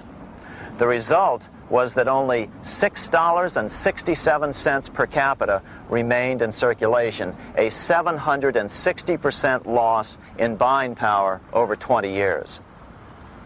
Today, economists try to sell the idea that recessions and depressions are a natural part of something they call the business cycle. The truth is, our money supply is manipulated now just as it was before and after the Civil War. How did this happen? How did money become so scarce? Simple. Bank loans were called in and no new ones were given. In addition, silver coins were melted down. In 1872, a man named Ernest Sed was given 100,000 pounds, about $500,000, by the Bank of England and sent to America to bribe necessary congressmen to get silver demonetized. He was told that if that was not sufficient, to draw an additional 100,000 pounds or as much more as was necessary. The next year, Congress passed the Coinage Act of 1873, and the minting of silver dollars abruptly stopped. In fact, Representative Samuel Hooper, who introduced the bill in the House, acknowledged that Mr. Sed actually drafted the legislation. But it gets even worse than that. In 1874, Sed himself admitted who was behind the scheme. I went to America in the winter of 1872-73, authorized to secure, if I could, the passage of a bill demonetizing silver. It was in the interest of those I represented, the governors of the Bank of England, to have it done. By 1873, gold coins were the only form of coin money. But the contest over control of America's money was not yet over. Only 3 years later, in 1876, with 1/3 of America's workforce unemployed, the population was growing restless. People were clamoring for a return to the greenback money system of President Lincoln, or a return to silver money, anything that would make money more plentiful. That year, Congress created the United States Silver Commission to study the problem. Their report clearly blamed the monetary contraction on the national bankers. The report is interesting because it compares the deliberate money contraction by the national bankers after the Civil War to the fall of the Roman Empire. The disaster of the Dark Ages was caused by decreasing money and falling prices. Without money, civilization could not have had a beginning, and with a diminishing supply, it must languish, and unless relieved, finally perish. At the Christian era, the metallic money of the Roman Empire amounted to $1,800,000,000. By the end of the 15th century, it had shrunk to less than $200 million. History records no other such disastrous transition as that from the Roman Empire to the Dark Ages.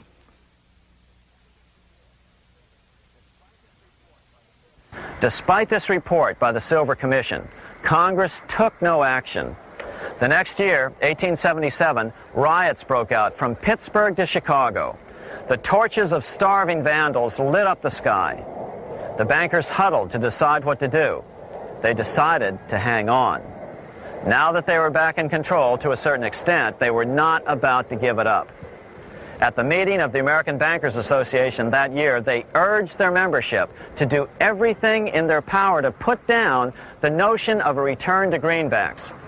The ABA Secretary, James Buell, authored a letter to the members which blatantly called on the banks to subvert not only Congress, but the press.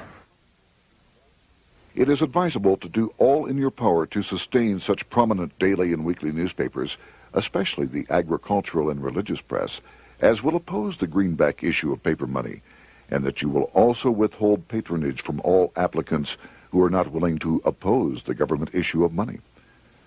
To repeal the act creating banknotes or to restore to circulation the government issue of money will be to provide the people with money and will therefore seriously affect our individual profits as bankers and lenders.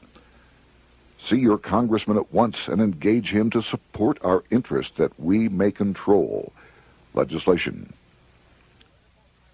As political pressure mounted in Congress for change, the press tried to turn the American people away from the truth. The New York Tribune put it this way on January 10th, 1878. "The capital of the country is organized at last, and we will see whether Congress will dare to fly in its face." But it didn't work entirely. On February 28, 1878, Congress passed the Sherman Law, allowing the minting of a limited number of silver dollars, ending the 5-year hiatus. This did not end gold backing of the currency, however, nor did it completely free silver.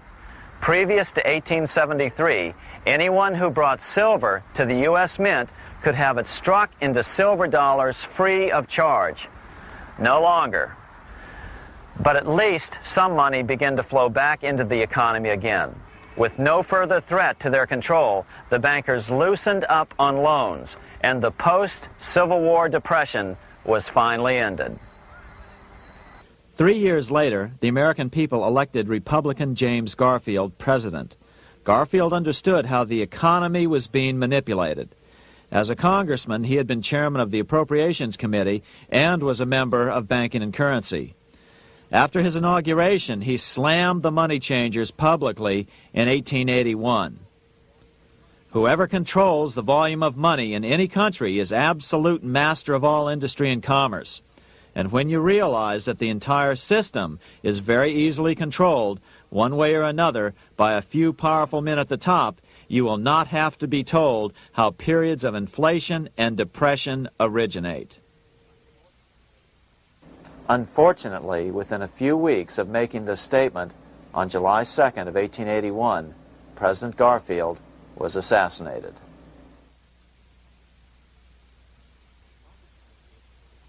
The money changers were gathering strength fast. They began a periodic fleecing of the flock, as they called it, by creating economic booms followed by further depressions so they could buy up thousands of homes and farms for pennies on the dollar.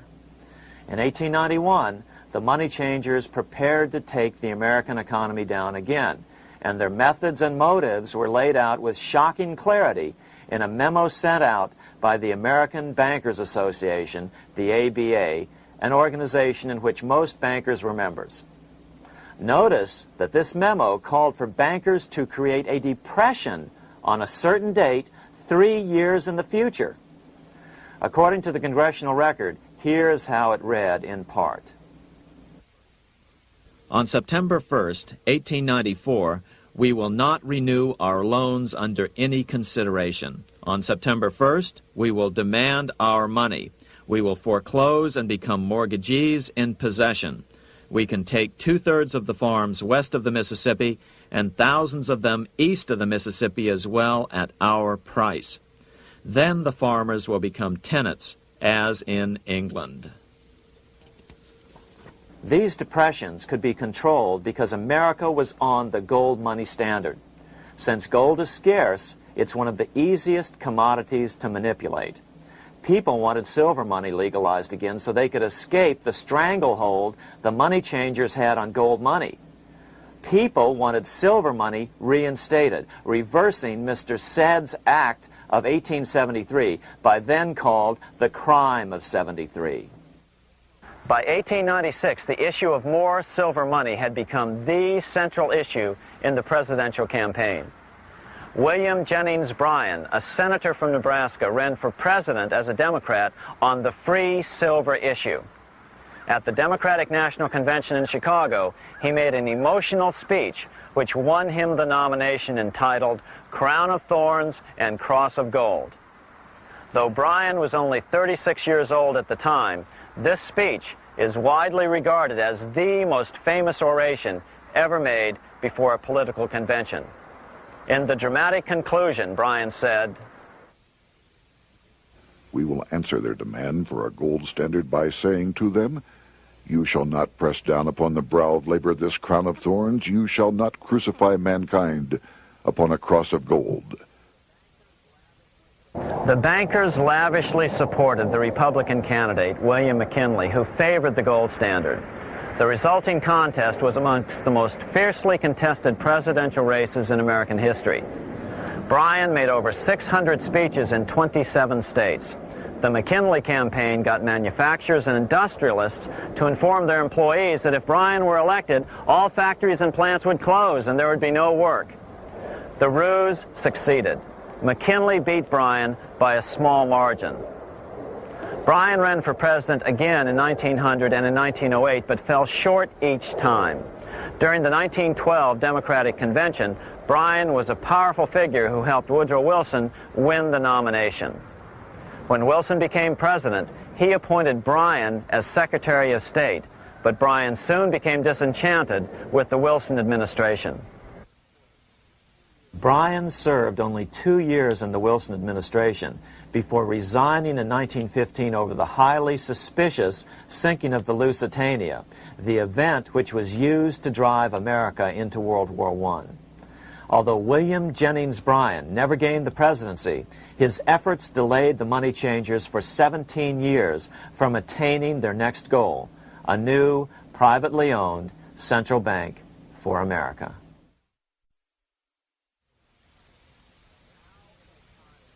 Now it was time for the money changers to get back to the business of a new private central bank for America. During the early 1900s, men like J.P. Morgan led the charge. One final panic would be necessary to focus the nation's attention on the supposed need for a central bank. The rationale was that only a central bank can prevent bank failures. Morgan was clearly the most powerful banker in America and a suspected agent for the Rothschilds. Morgan had helped finance John D. Rockefeller's Standard Oil empire. He had also helped finance the monopolies of Edward Harriman in railroads, of Andrew Carnegie in steel, and of others in numerous industries. But on top of that, J.P. Morgan's father, Junius Morgan, had been America's financial agent to the British. After his father's death, J.P. Morgan took on a British partner, Edward Grenfell, a longtime director of the Bank of England. In fact, upon Morgan's death, his estate contained only a few $1 million. The bulk of the securities most people thought he owned were, in fact, owned by others. In 1902, President Theodore Roosevelt allegedly went after Morgan and his friends by using the Sherman Antitrust Act to try to break up their industrial monopolies. Actually, Roosevelt did very little to interfere in the growing monopolization of American industry by the bankers and their surrogates. For example, Roosevelt supposedly broke up the Standard Oil monopoly, But it wasn't really broken at all. It was merely divided into 7 corporations, all still controlled by the Rockefellers. The public was aware of this thanks to political cartoonists like Thomas Nast, who referred to the bankers as the money trust. By 1907, the year after Teddy Roosevelt's re-election, Morgan decided it was time to try for a central bank again. Using their combined financial muscle, Morgan and his friends were secretly able to crash the stock market. Thousands of small banks were vastly overextended. Some had reserves of less than 1% thanks to the fractional reserve principle. Within days, bank runs were commonplace across the nation. Now Morgan stepped into the public arena and offered to prop up the faltering American economy by supporting failing banks with money he manufactured out of nothing. It was an outrageous proposal, far worse than even fractional reserve banking, but Congress let him do it. Morgan manufactured $200 million worth of this completely reserveless private money and bought things with it, paid for services with it, and sent some of it to his branch banks to lend out at interest. His plan worked. Soon, the public regained confidence in money in general and quit hoarding their currency. But as a result, banking power was further consolidated into the hands of a few large banks.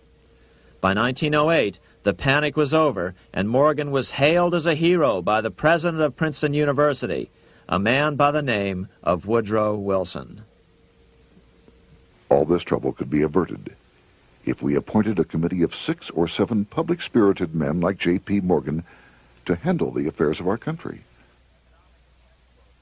Economics textbooks would later explain that the creation of the Federal Reserve System was the direct result of the panic of 1907. Quote, "With its alarming epidemic of bank failures, the country was fed up once and for all with the anarchy of unstable private banking," close quote. But Minnesota Congressman Charles A. Lindbergh Sr., the father of the famous aviator Lucky Lindy, later explained that the panic of 1907 was really just a scam. Those not favorable to the money trust could be squeezed out of business and the people frightened into demanding changes in the banking and currency laws which the money trust would frame. So, since the passage of the National Bank Act of 1863, the money changers had been able to create a series of booms and busts. The purpose was not only to fleece the American public of their property, but to later claim that the banking system was basically so unstable that it had to be consolidated into a central bank once again.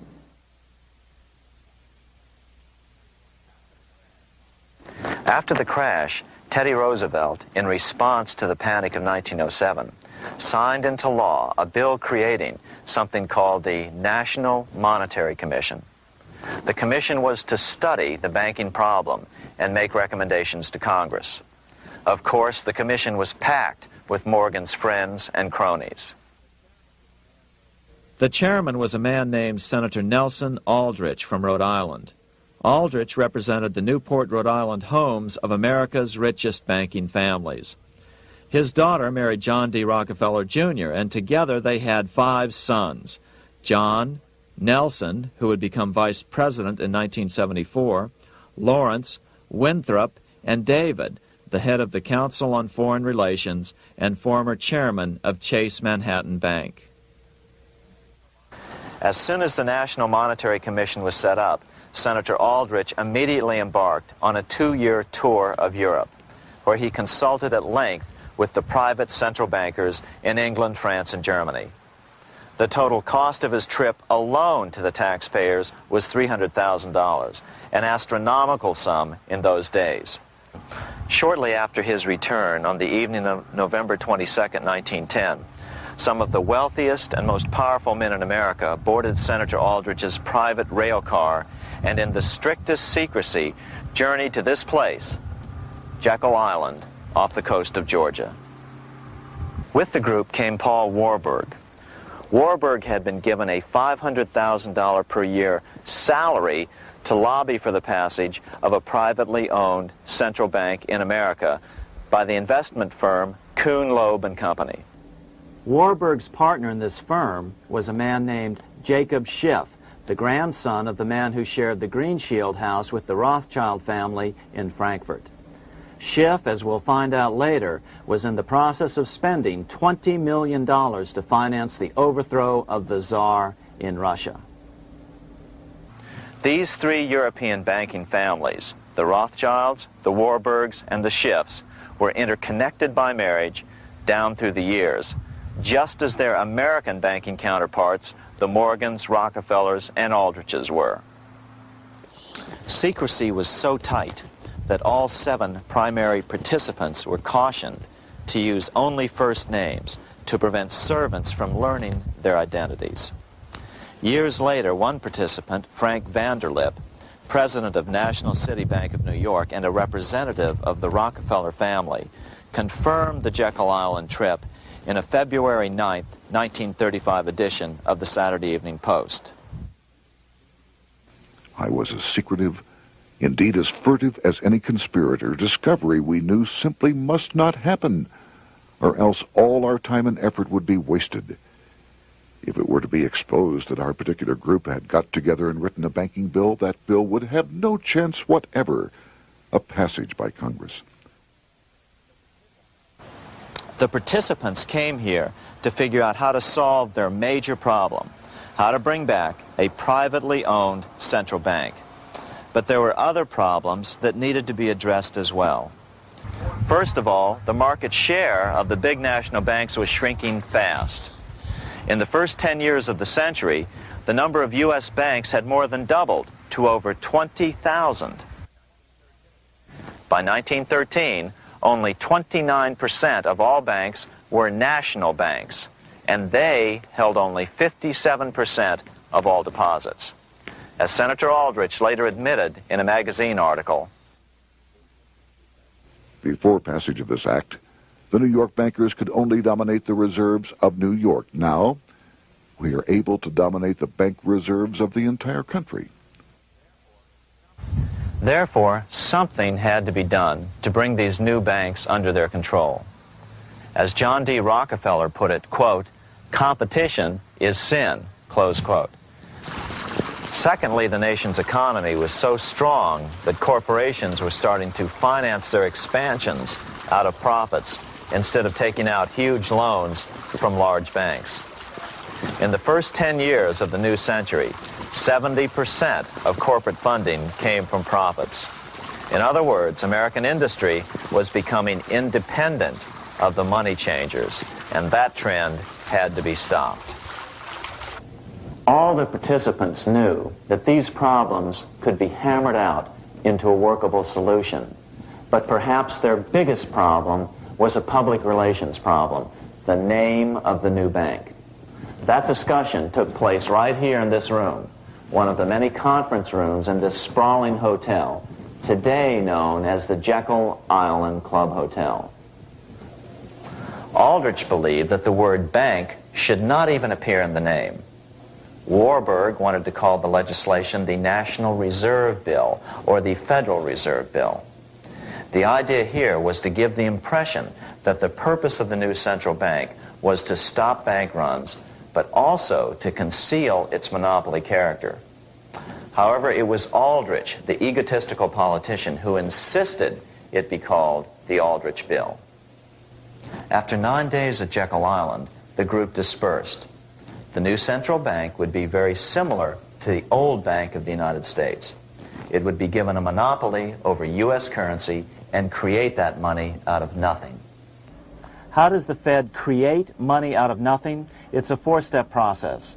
But first, a word on bonds. Bonds are simply promises to pay, or government IOUs. People buy bonds to get a secure rate of interest. At the end of the term of the bond, the government repays the bond plus interest, and the bond is destroyed. There are about $3.6 trillion worth of these loans or bonds at present. Now here's the Fed money-making process. Step 1. The Federal Open Market Committee approves the purchase of U.S. bonds on the open market. Step 2. The bonds are purchased by the Fed from whoever is offering them for sale on the open market. Step 3. The Fed pays for the bonds with electronic credits to the seller's bank, which in turn credits the seller's bank account. The trick is that these credits are based on nothing. The Fed just creates them. Step 4. The banks use these deposits as reserves. They can loan out over 10 times the amount of their reserves to new borrowers, all at interest. In this way, a Fed purchase of, say, $1 million worth of bonds gets turned into over $10 million in bank accounts. The Fed, in effect, creates 10% of this totally new money, and the banks create the other 90%. To reduce the amount of money in the economy, the process is just reversed. The Fed sells bonds to the public, and the money flows out of the purchaser's local bank. Loans must be reduced by 10 times the amount of the sale. So, a Fed sale of $1 million in bonds results in $10 million less money in the economy. So how does this benefit the bankers whose representatives huddled at Jekyll Island? First, it totally misdirected banking reform efforts from proper solutions. Second, it prevented a proper debt-free system of government finance, like Lincoln's greenbacks, from making a comeback. The bond-based system of government finance forced on Lincoln after he created greenbacks was now cast in stone. Third, it delegated to the bankers the right to create 90% of our money supply based on only fractional reserves, which they then loan out at interest. Fourth, it centralized overall control of our nation's money supply in the hands of a few men. Fifth, it established a central bank with a high degree of independence from effective political control. Soon after its creation, the Fed's great contraction in the early 1930s would cause the Great Depression. This independence has been enhanced since then through additional laws. In order to fool the public into thinking the government retained control, the plan called for the Fed to be run by a board of governors appointed by the President and approved by the Senate. But all the bankers had to do was to be sure their men got appointed to the board of governors. That wasn't hard. Bankers have money, and money buys influence over politicians. Once the participants left Jekyll Island, the public relations blitz was on. The big New York banks put together an educational fund of $5 million to finance professors at respected universities to endorse the new bank. Woodrow Wilson at Princeton was one of the first to jump on the bandwagon. But the bankers' subterfuge didn't work. The Aldrich Bill was quickly identified as the bankers' bill, a bill to benefit only what became known as the money trust. As Congressman Lindbergh put it during the congressional debate, the Aldrich Plan is the Wall Street Plan. It means another panic, if necessary, to intimidate the people. Aldrich, paid by the government to represent the people, proposes a plan for the trusts instead. seeing they didn't have the votes to win in Congress, the Republican leadership never brought the Aldrich bill to a vote. The bankers quietly decided to move to track 2, the Democratic alternative. They began financing Woodrow Wilson as the Democratic nominee. As respected historian James Perloff put it, Wall Street financier Bernard Baruch was put in charge of Wilson's education. Baruch brought Wilson to the Democratic Party headquarters in New York in 1912, leading him like one would a poodle on a string.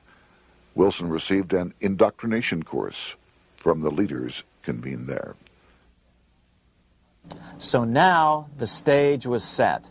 The money changers were poised to install their privately owned central bank once again. The damage President Andrew Jackson had done 76 years earlier had been only partly repaired with the passage of the National Bank Act during the Civil War. Since then, the battle had raged on across the decades. The Jacksonians became the greenbackers, who became the hardcore supporters of William Jennings Bryan. With Bryan leading the charge, these opponents of the money changers, ignorant of Baruch's tutelage, now threw themselves behind Democrat Woodrow Wilson. They and Bryan would soon be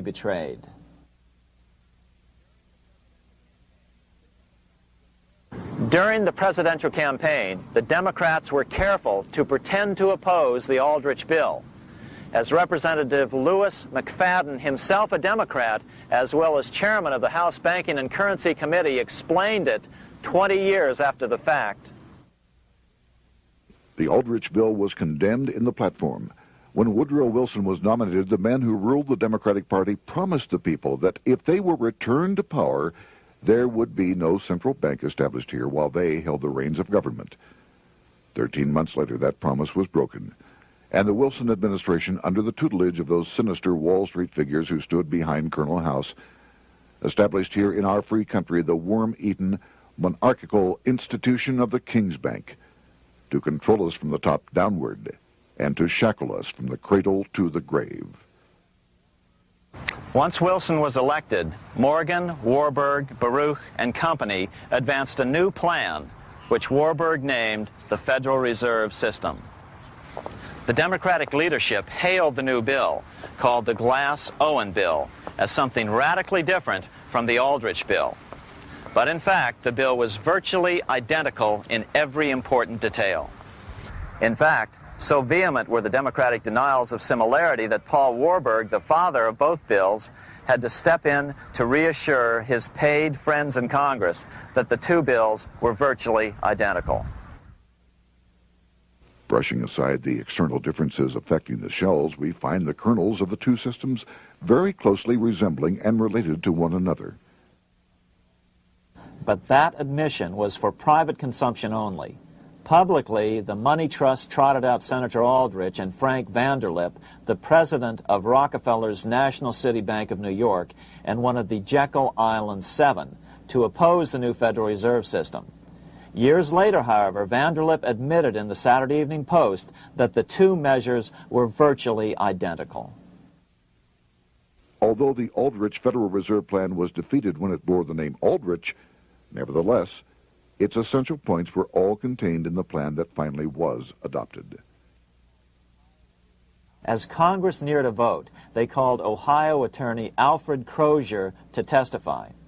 Crozier noted the similarities between the Aldrich bill and the Glass-Owen bill. The bill grants just what Wall Street and the big banks for 25 years have been striving for: private instead of public control of currency.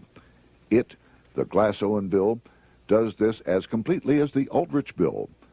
Both measures rob the government and the people of all effective control over the public's money, and vest in the banks exclusively the dangerous power to make money among the people scarce or plenty.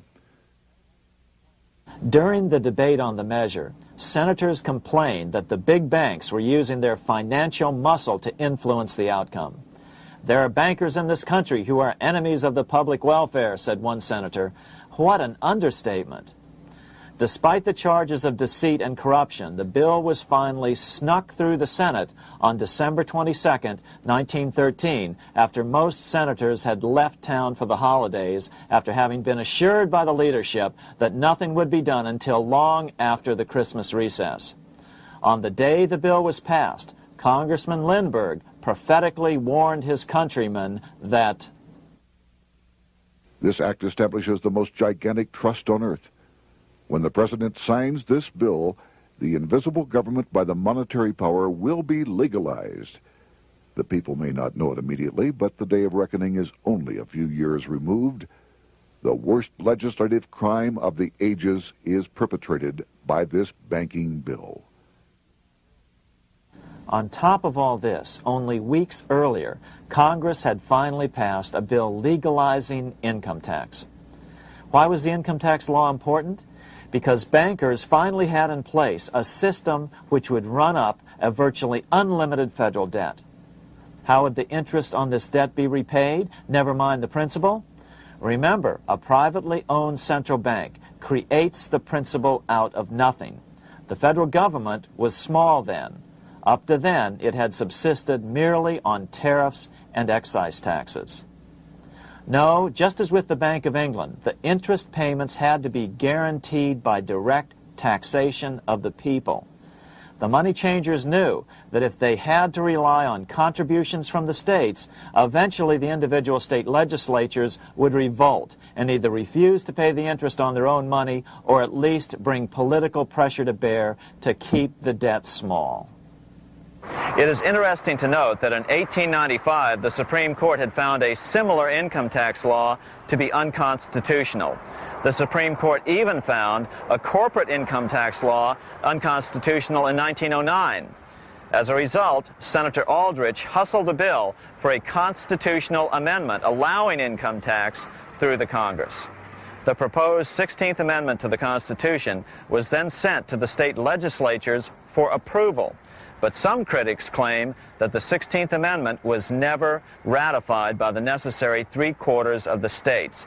In other words, the 16th Amendment may not be legal. But the money changers were in no mood to debate the fine points. By October of 1913, Senator Aldrich had hustled the income tax bill through Congress.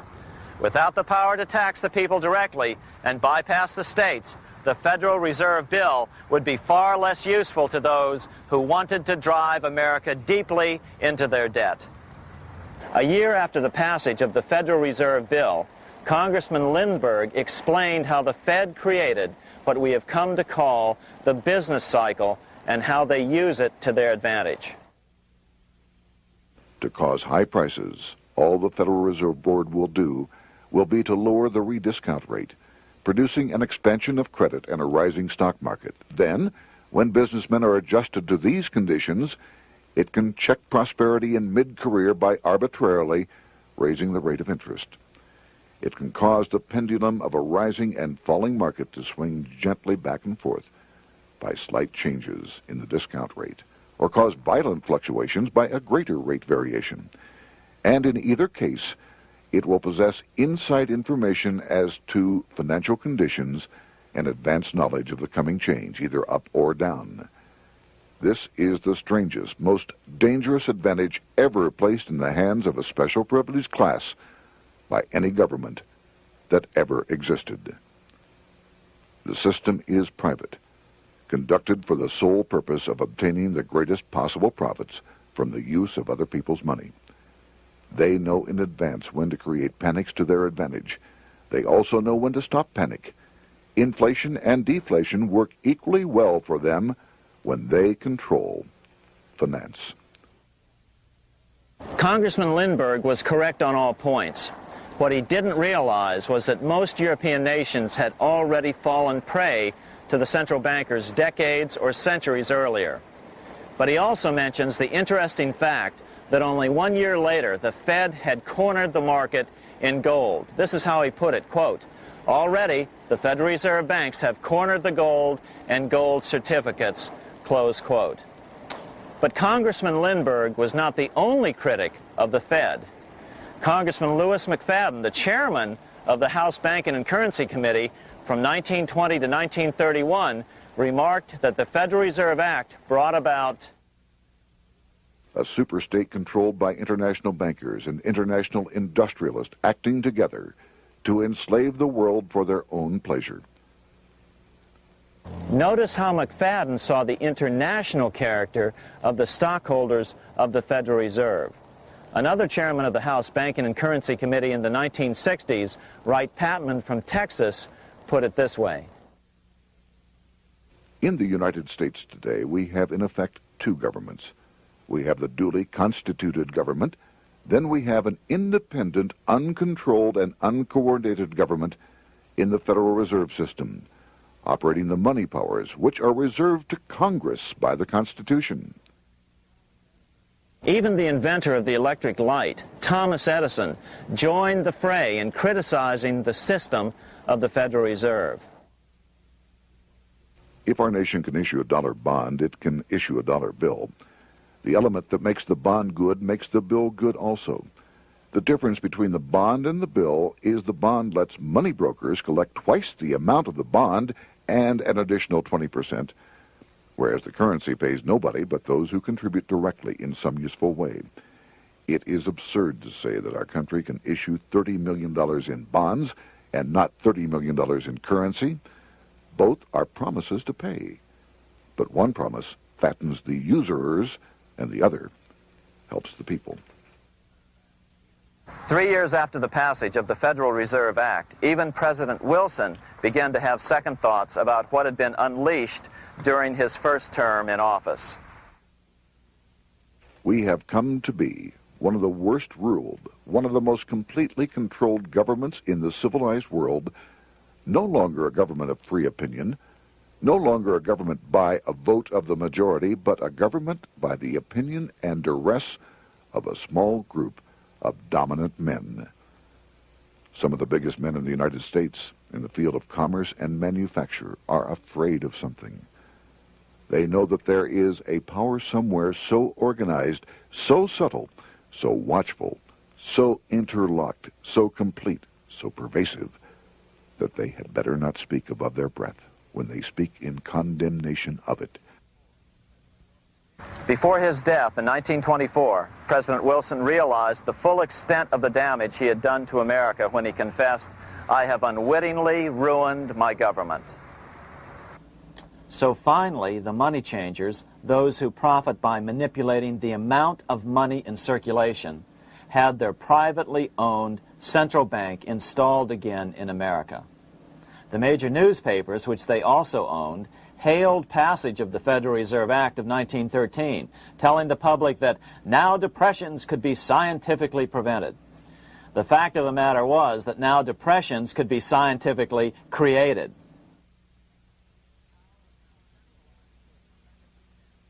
Power was now centralized to a tremendous extent. Now it was time for a war, a really big war. In fact, the First World War. Of course, to the central bankers, the political issues of war don't matter nearly as much as the profit potential, and nothing creates debts like warfare. England was the best example at that time. During the 119-year period between the founding of the Bank of England and Napoleon's defeat at Waterloo, England had been at war for 56 years, and much of the remaining time she'd been preparing for war. In World War I, the German Rothschilds loaned money to the Germans, the British Rothschilds loaned money to the British, and the French Rothschilds loaned money to the French. In America, J.P. Morgan was the sales agent for war materials to both the British and the French. In fact, 6 months into the war, Morgan became the largest consumer on earth, spending $10 million a day. His offices here at 23 Wall Street were mobbed by brokers and salesmen trying to cut a deal. In fact, it got so bad that the bank had to post guards at every door and at the partners' homes as well. Many other New York bankers made out as well from the war. President Wilson appointed Bernard Baruch to head the War Industries Board. According to historian James Perloff, both Baruch and the Rockefellers profited by some $200 million during the war. But profits were not the only motive. There was also revenge. The money changers never forgave the czars for their support of Lincoln during the Civil War. Also, Russia was the last major European nation to refuse to give in to the privately owned central bank scheme. 3 years after World War I broke out, the Russian Revolution toppled the Tsar and installed the scourge of communism. Jacob Schiff of Kuhn Loeb and Company bragged from his deathbed that he had spent $20 million towards the defeat of the Tsar. Money was funneled from England to support the revolution as well. Why would some of the richest men in the world financially back communism, the system that was openly vowing to destroy the so-called capitalism that made them wealthy? Researcher Gary Allen explained it this way. If one understands that socialism is not a share the wealth program, but is, in reality, a method to consolidate and control the wealth, then the seeming paradox of super-rich men promoting socialism becomes no paradox at all. Instead, it becomes logical, even the perfect tool of power-seeking megalomaniacs. Communism, or more accurately socialism, is not a movement of the downtrodden masses, but of the economic elite. As W. Cleon Skousen put it, In his 1970 book, The Naked Capitalist, Power from any source tends to create an appetite for additional power. It was almost inevitable that the super-rich would one day aspire to control not only their own wealth, but the wealth of the whole world. To achieve this, they were perfectly willing to feed the ambitions of the power-hungry political conspirators who were committed to the overthrow of all existing governments and the establishments of a central worldwide dictatorship. but what if these revolutionaries get out of control and try to seize power from the super-rich? After all, it was Mao Zedong who in 1938 stated his position concerning power. Political power grows out of the barrel of a gun. The Wall Street, London axis elected to take the risk.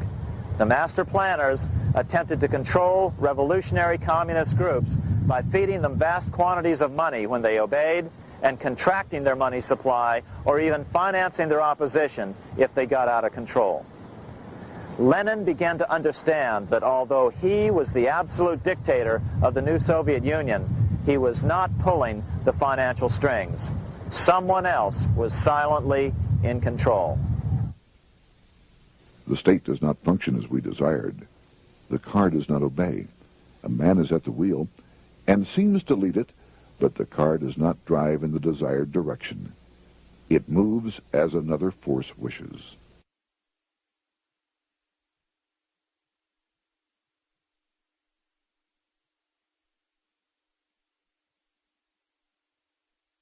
Who is behind it? Representative Louis T. McFadden, the chairman of the House Banking and Currency Committee throughout the 1920s and into the Great Depression years of the 1930s, explained it this way. The course of Russian history has indeed been greatly affected by the operations of international bankers. The Soviet government has been given United States Treasury funds by the Federal Reserve Board, acting through the Chase Bank. England has drawn money from us through the Federal Reserve banks and has relent it at high rates of interest to the Soviet government.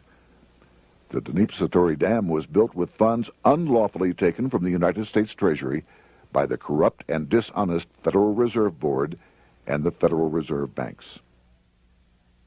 In other words, the Fed and the Bank of England, at the behest of the international bankers who controlled them, were creating a monster, one which would fuel 7 decades of unprecedented communist revolution, warfare, and most importantly, debt.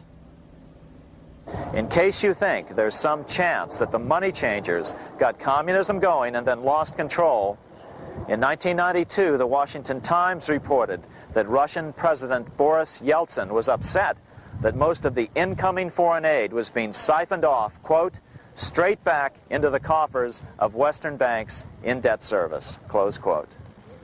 No one in his right mind would claim that a war as large as World War I had a single cause.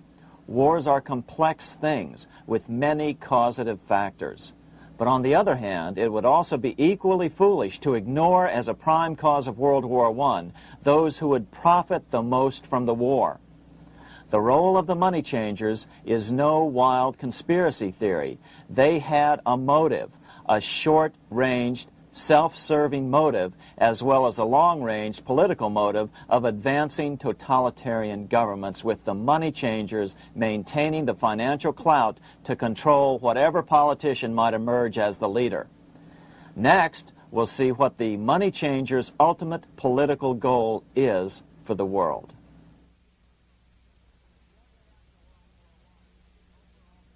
Shortly after World War I, the overall political agenda of the money changers began to be clear. Now that they controlled national economies individually, the next step was the ultimate form of consolidation, world government. The new world government proposal was given top priority at the Paris Peace Conference after World War I. It was called the League of Nations, but much to the surprise of Paul Warburg and Bernard Baruch, who attended the peace conference with President Wilson, the world was not yet ready to dissolve national boundaries. Nationalism still beats strong in the human breast. For example, Lord Curzon, the British Foreign Secretary, called the League of Nations a good joke, even though it was the stated policy of the British government to support it. To the humiliation of President Wilson, the U.S. Congress wouldn't ratify the League either, despite the fact that it had been ratified by many other nations. Without money flowing from the U.S. Treasury, the League died. After World War I, the American public had grown tired of the internationalist policies of Democrat Woodrow Wilson. In the presidential election of 1920, Republican Warren Harding won a landslide victory with over 60% of the vote. Harding was an ardent foe of both Bolshevism and the League of Nations. His election, which opened a 12-year run of Republican presidents in the White House, led to an unprecedented era of prosperity known as the Roaring Twenties. Despite the fact that the war had brought America a debt 10 times larger than its Civil War debt, still the American economy surged. Gold had poured into the country during the war, and it continued to do so afterwards.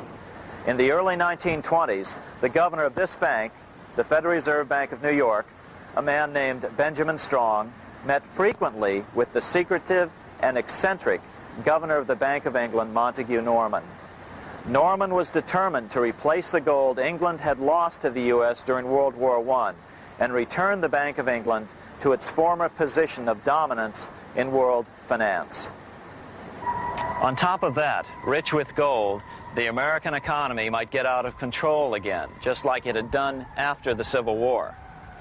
During the next 8 years, under the presidencies of Harding and Coolidge, the huge federal debt built up during World War I was cut by 38%, down to $16 billion, the greatest percentage drop in U.S. history. During the election of 1920, Warren Harding and Calvin Coolidge ran against James Cox, the governor of Ohio, and the little-known Franklin D. Roosevelt, who had previously risen to no higher post than President Wilson's Assistant Secretary of the Navy. After his inauguration, Harding moved quickly to formally kill the League of Nations. Then he quickly moved to reduce domestic taxes while raising tariffs to record heights. Now, this was a revenue policy of which most of the Founding Fathers would certainly have approved. His second year in office, Harding took ill on a train trip in the West and suddenly died. Although no autopsy was performed, the cause was said to be either pneumonia or food poisoning. When Coolidge took over, he continued Harding's domestic economic policy of high tariffs on imports while cutting income taxes. As a result, the economy grew at such a rate that net revenue still increased. Now that had to be stopped. So just as they'd done so frequently before, the money changers decided it was time to crash the American economy. The Federal Reserve began flooding the country with money. They increased the money supply by 62% during these years. Money was plentiful. This is why it was known as the Roaring Twenties. Before his death in 1919, former President Teddy Roosevelt warned the American people what was going on. As reported in the March 27, 1922 edition of the New York Times, Roosevelt said, "These international bankers and Rockefeller Standard Oil interests control the majority of newspapers and the columns of these papers to club into submission or drive out of public office officials who refuse to do the bidding of the powerful, corrupt cliques which compose the invisible government." Just one day before, in the New York Times, the mayor of New York, John Hylan, quoted Roosevelt and blasted those he saw as taking control of America, its political machinery, and its press. The warning of Theodore Roosevelt has much timeliness today, for the real menace of our republic is this invisible government which, like a giant octopus, sprawls its slimy length over city, state, and nation. It seizes in its long and powerful tentacles our executive officers, our legislative bodies, our schools, our courts, our newspapers, and every agency created for the public protection. To depart from mere generalizations, let me say that at the head of this octopus are the Rockefeller Standard Oil interest and a small group of powerful banking houses generally referred to as the international bankers. The little coterie of powerful international bankers virtually run the United States government for their own selfish purposes. They practically control both parties, write political platforms, make cat's paws of party leaders, use the leading men of private organizations, and resort to every device to place a nomination for high public office only such candidates as will be amenable to the dictates of corrupt big business. These international bankers and Rockefeller Standard Oil interests control the majority of newspapers and magazines in this country. Why didn't people listen to such strong warnings and demand that Congress reverse its 1913 passage of the Federal Reserve Act? Because remember, it was the 1920s. A steady increase in bank loans contributed to a rising market. In other words, just as it is today, in times of prosperity, no one wants to worry about economic issues. But there was a dark side to all this prosperity. Businesses expanded and became strung out on credit. Speculation in the booming stock market became rampant. Although everything looked rosy, it was a castle made of sand. When all was in readiness, in April of 1929, Paul Warburg, the father of the Federal Reserve, sent out a secret advisory warning his friends that a collapse and nationwide depression was certain. In August of 1929, the Fed began to tighten money. It is not a coincidence that the biographies of all the Wall Street giants of that era, John D. Rockefeller, J.P. Morgan, Bernard Baruch, etc., all marvel that they got out of the stock market just before the crash and put all their assets in cash or gold. On October 24th, 1929, the big New York bankers called in their 24-hour broker call loans. This meant that both stockbrokers and customers had to dump their stocks on the market to cover their loans, no matter what price they had to sell them for. As a result, the market tumbled, and that day was known as Black Thursday. According to John Kenneth Galbraith, writing in The Great Crash, 1929, at the height of the selling frenzy, Bernard Baruch brought Winston Churchill into the visitors' gallery of the New York Stock Exchange here to witness the panic and impress him with his power over the wild events down on the floor. Congressman Louis McFadden, chairman of the House Committee on Banking and Currency from 1920 to 1931, knew who to blame. He accused the Fed and the international bankers of orchestrating the crash. It was not accidental. It was a carefully contrived occurrence. The international bankers sought to bring about a condition of despair here so that they might emerge as rulers of us all. But McFadden went even farther. He openly accused them of causing the crash in order to steal America's gold. In February 1931, in the midst of the Depression, he put it this way. I think it can hardly be disputed that the statesmen and financiers of Europe are ready to take almost any means to reacquire rapidly the gold stock which Europe lost to America as the result of World War I. Curtis Dahl, a broker for Lehman Brothers, was on the floor of the New York Stock Exchange the day of the crash. In his 1970 book, FDR, My Exploited Father-in-Law, he explained that the crash was triggered by the planned sudden shortage of call money in the New York money market. Actually, it was the calculated shearing of the public by the world money powers triggered by the planned sudden shortage of call money in the New York money market. Within a few weeks, $3 billion of wealth simply seemed to vanish. Within a year, $40 billion had been lost.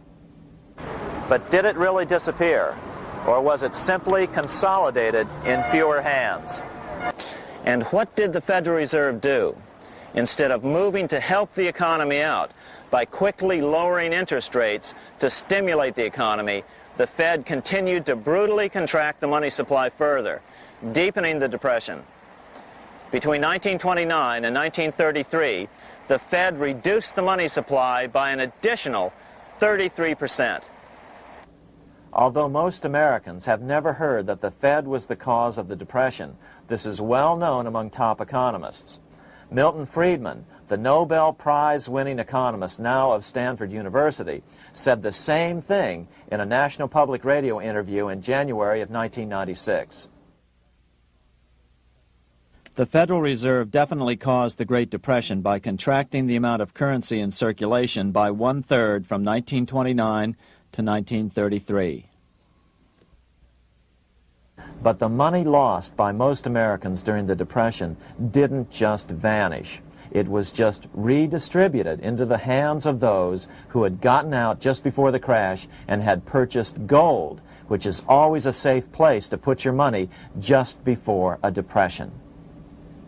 But America's money also went overseas. Incredibly, as President Hoover was heroically trying to rescue banks and prop up businesses, with millions of Americans starving as the Great Depression deepened, millions of dollars were being spent rebuilding Germany from damage sustained during World War I. 8 years before Hitler would invade Poland, Representative Louis McFadden, chairman of the House Banking and Currency Committee, warned Congress that Americans were paying for Hitler's rise to power. After World War I, Germany fell into the hands of the German international bankers. Those bankers bought her, and they now own her lock, stock, and barrel. They have purchased her industries, they have mortgages on her soil, they control her production, they control all her public utilities. The international German bankers have subsidized the present government of Germany, and they have also supplied every dollar of the money Adolf Hitler has used in his lavish campaign to build up a threat to the government of Brüning. When Brüning fails to obey the orders of the German international bankers, Hitler is brought forth to scare the Germans into submission. Through the Federal Reserve Board, over $30 billion of American money has been pumped into Germany. You have all heard of the spending that's taken place in Germany. Modernistic dwellings, her great planetariums, her gymnasiums, her swimming pools, her fine public highways, her perfect factories. All this was done on our money. All this was given to Germany through the Federal Reserve Board. The Federal Reserve Board has pumped so many billions of dollars into Germany that they dare not name the total. Franklin D. Roosevelt was swept into office during the 1932 presidential election. Once Roosevelt was in office, however, sweeping emergency banking measures were immediately announced, which did nothing but increase the Fed's power over the money supply. Then, and only then, did the Fed finally begin to loosen the purse strings and feed new money out to the starving American people. At first, Roosevelt railed against the money changers as being the cause of the Depression. Believe it or not, this is what he said on March 4th, 1933, in his inaugural address. Practices of the unscrupulous money changers stand indicted in the court of public opinion, rejected by the hearts and minds of men. The money changers have fled from their high seats in the temple of our civilization. But 2 days later, Roosevelt declared a bank holiday and closed all banks. Later that year, Roosevelt outlawed private ownership of all gold bullion and all gold coins with the exception of rare coins. Most of the gold in the hands of the average American was in the form of gold coins. The new decree was, in effect, a confiscation. Those who didn't comply risk as much as 10 years in prison and a $10,000 fine, the equivalent of $100,000 today. Out in small-town America, some people didn't trust Roosevelt's order. Many were torn between keeping their hard-earned wealth or obeying the government. Those who did turn in their gold were paid the official price for it, $20.66 per ounce. So unpopular was the confiscation order that no one anywhere in government would take credit for authoring it. No congressman claimed it. At the signing ceremony, President Roosevelt made it clear to all present that he was not the author of it and publicly stated that he had not ever read it. Even his Secretary of the Treasury said he'd never read it either, saying it was, quote, what the experts wanted. Roosevelt convinced the public to give up their gold by saying that pooling the nation's resources was necessary to get America out of the Depression. With great fanfare, he ordered a new bullion depository built to hold the mountain of gold the U.S. government was illegally confiscating. By 1936, the U.S. bullion depository at Fort Knox was completed, and in January 1937, the gold began to flow into it. The rip-off of the ages was about to proceed. In 1935, once the gold had all been turned in, the official price of gold was suddenly raised to $35 per ounce. But the catch was, only foreigners could sell their gold at the new higher price. The money changers who had heeded Warburg's note and gotten out of the stock market just before the crash and bought gold at $20.66 per ounce, then shipped it to London, could now bring it back and sell it back to the government, nearly doubling their money while the average American starved. The Fort Knox Bullion Depository sits here in the middle of the Fort Knox Military Reservation, 30 miles southwest of Louisville, Kentucky. This was as close as we were permitted to get to the depository despite years of letters from members of Congress to allow our film crew inside. The 4-acre grounds immediately surrounding the building are guarded by an electrified steel fence, an open moat, and 4 machine-gun-armed guard pillboxes at the structure's corners. When the gold began arriving on January 13, 1937, there was unprecedented security. Thousands of official guests watched the arrival of a 9-car train from Philadelphia, guarded by armed soldiers, postal inspectors, Secret Servicemen, and guards from the U.S. Mint. It was all great theater. America's gold supply from across the land had been pooled, supposedly for the public benefit, and then safely tucked into Fort Knox. But all that security would soon be breached by the government itself. Now the stage was set for a really big war, one which would pile up debt far beyond that of World War I. For example, in 1944 alone, the U.S. national income was only $183 billion, yet $103 billion was spent on the war. This was 30 times the spending rate during World War I. In fact, the American taxpayer picked up 55% of the total Allied cost of the war. But equally important, virtually every nation involved in World War II greatly multiplied their debt. In the U.S., for example, federal debt went from $43 billion in 1940 up to $257 billion in 1950, an increase of 598%. Between 1940 and 1950, Japanese debt swelled 1,348%. French debt grew 583%, and Canadian debt soared 417%. After the war, the world was now divided into 2 economic camps: communist command economies on the one hand versus monopoly capitalists on the other, set to fight it out in one perpetual and highly profitable arms race. It was finally time for the central bankers to embark in earnest on their 3-step plan to centralize the economic systems of the entire world and finally bring about their global government or New World Order. The phases of this plan were: Step 1, central bank domination of national economies worldwide. Step 2, centralize regional economies through organizations such as the European Monetary Union and regional trade unions such as NAFTA. Step 3, centralize the world economy through a world central bank, a world money, and ending national independence through abolition of all tariffs by treaties like GATT. Step 1 was completed long ago. Steps 2 and 3 are far advanced, nearing completion. What about gold? Among central banks, the largest holder of gold is now the IMF. It and central banks now control 2/3 of the world's gold supply, giving them the ability to manipulate the gold market. Remember the money changer's golden rule: he who has the gold makes the rules. But before we get into solutions to our problem, let's take a look at what happened to all that gold in Fort Knox. Because if we don't understand that the gold has been stolen, we'll allow ourselves to be stampeded into the wrong solution: a gold-backed currency. Most Americans still believe that the gold is still here at Fort Knox.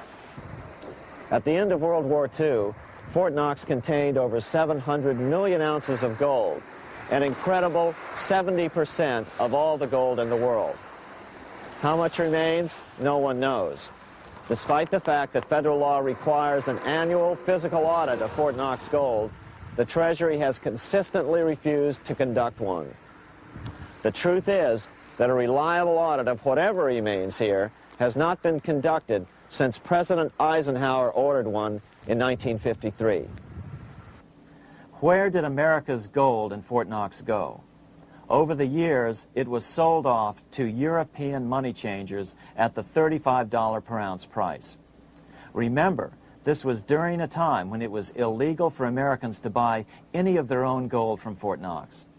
In fact, there was a very infamous case where the Firestone family set up a string of dummy corporations to purchase Fort Knox gold and keep it in Switzerland, never hitting U.S. shores. They were eventually caught, however, and successfully prosecuted. Finally, by 1971, all the pure gold had been secretly removed from Fort Knox, drained back to London.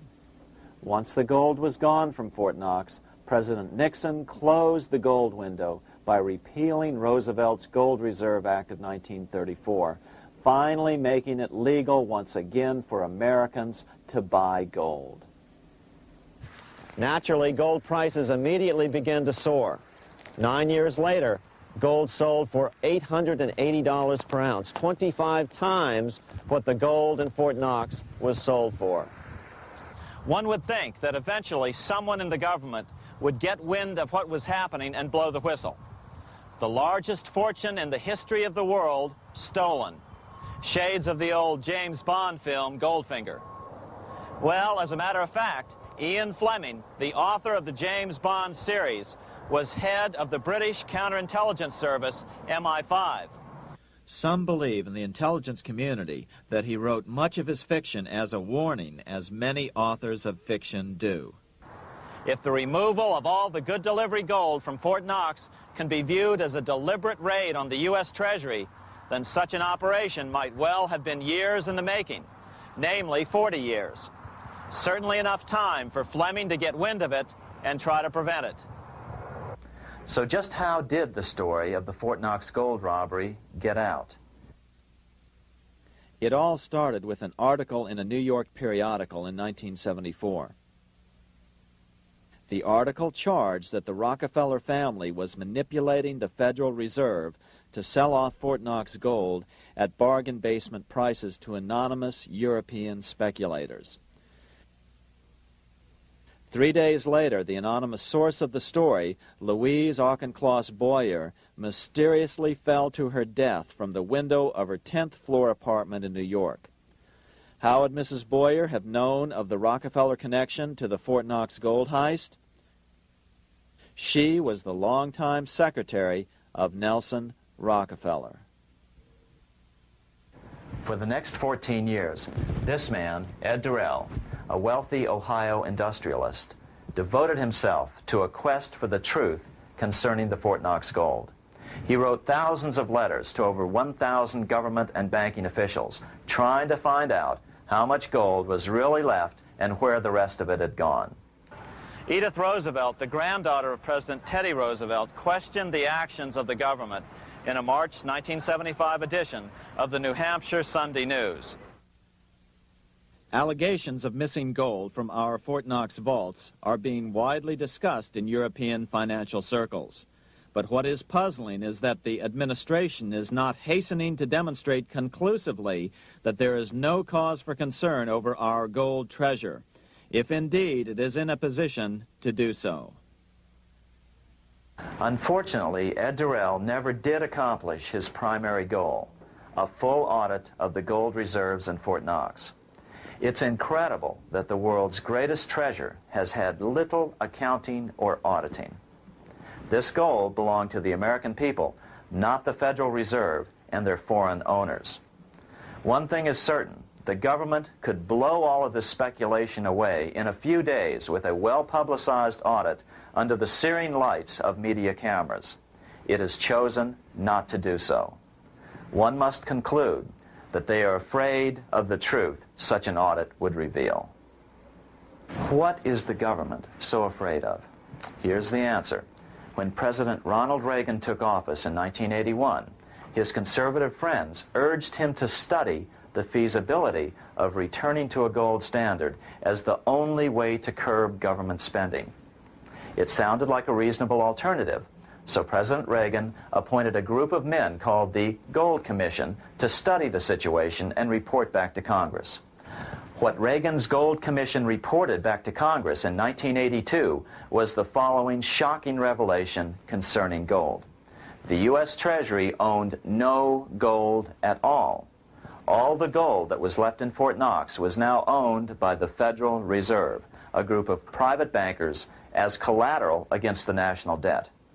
The truth of the matter is that never before has so much money been stolen from the hands of the general public and put into the hands of a small group of private investors, the money changers.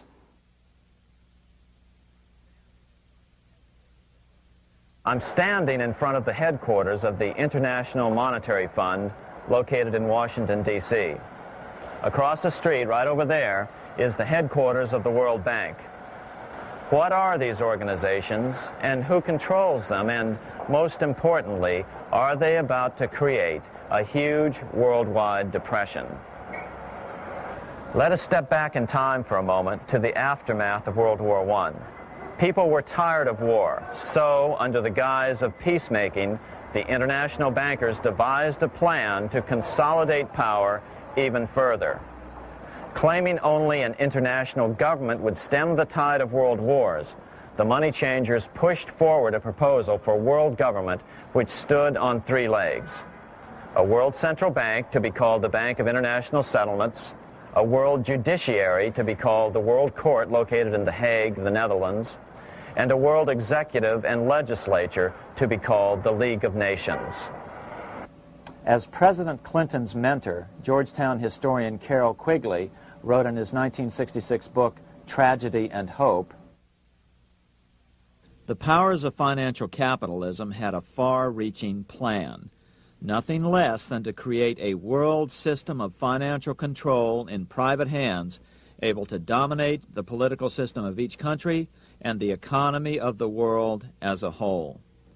This system was to be controlled in a feudalistic fashion by the central banks of the world, acting in concert by secret agreements arrived at in frequent meetings and conferences. The apex of the system was to be the Bank for International Settlements in Bâle, Switzerland, a private bank owned and controlled by the world central banks, which were themselves private corporations. Each central bank sought to dominate its government by its ability to control treasury loans, to manipulate foreign exchanges, to influence the level of economic activity in the country, and to influence cooperative politicians by subsequent economic rewards in the business world. Despite intense pressure from the international bankers and the press, a handful of U.S. senators, led by Senator Henry Cabot Lodge, kept the U.S. out of these schemes. Without U.S. participation, the League was doomed. Incredibly, even though the U.S. rejected the World Central Bank, the BIS, the New York Federal Reserve ignored its government and arrogantly sent representatives to Switzerland to participate in the central bankers' meeting right up until 1994, when the U.S. was finally officially dragged into it. Their world government schemes thwarted, the bankers resorted to the old formula, another war to wear down the resistance to world government while reaping handsome profits. To this end, Wall Street helped resurrect Germany through the Thyssen banks, which were affiliated with the Harriman interest in New York, just as the Chase Bank had assisted in the financing of the Bolshevik Revolution in Russia during World War I. Chase Bank was controlled by the Rockefeller family. Subsequently, it was merged with Warburg's Manhattan Bank to form the Chase Manhattan Bank. Now this has merged with Chemical Bank of New York, making it the largest Wall Street bank. Their strategy worked. Even before World War II was over, world government was back on track. In 1944, at Bretton Woods, New Hampshire, the International Monetary Fund and the World Bank were approved with full U.S. participation. The Second League of Nations, renamed the United Nations, was approved in 1945. Soon, a new international court system was functioning as well. All effective opposition to these international bodies before the war had evaporated in the heat of war, just as planned. These new organizations simply repeated on a world scale what the National Banking Act of 1864 and the Federal Reserve Act of 1913 had established in the U.S.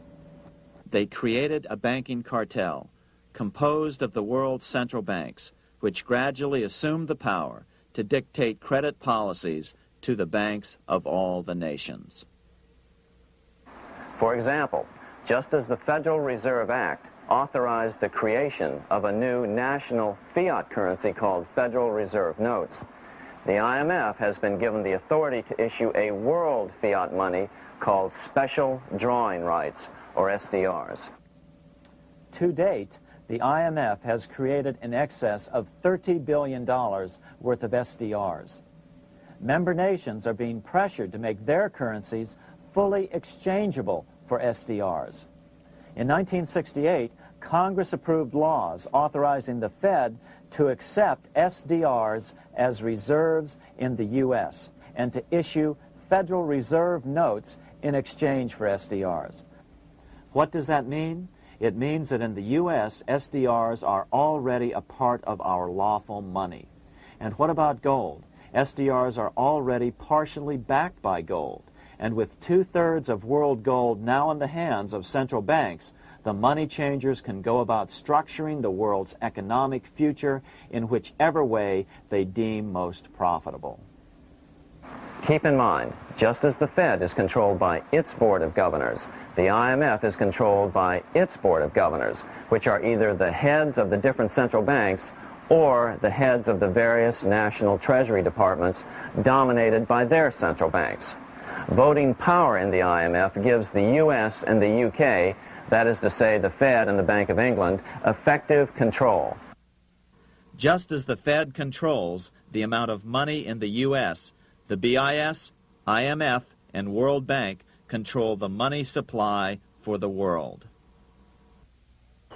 So we see the repetition of the old goldsmith's fraud replicated on the national scale with central banks like the Fed and on the international scale by the three arms of the world central bank. Is this organization of the BIS, the IMF, and the World Bank, which we refer to collectively as the World Central Bank, presently expanding and contracting world credit? Yes. Regulations put into effect in 1988 by the BIS required the world's bankers to raise their capital and reserves to 8% of liabilities by 1992.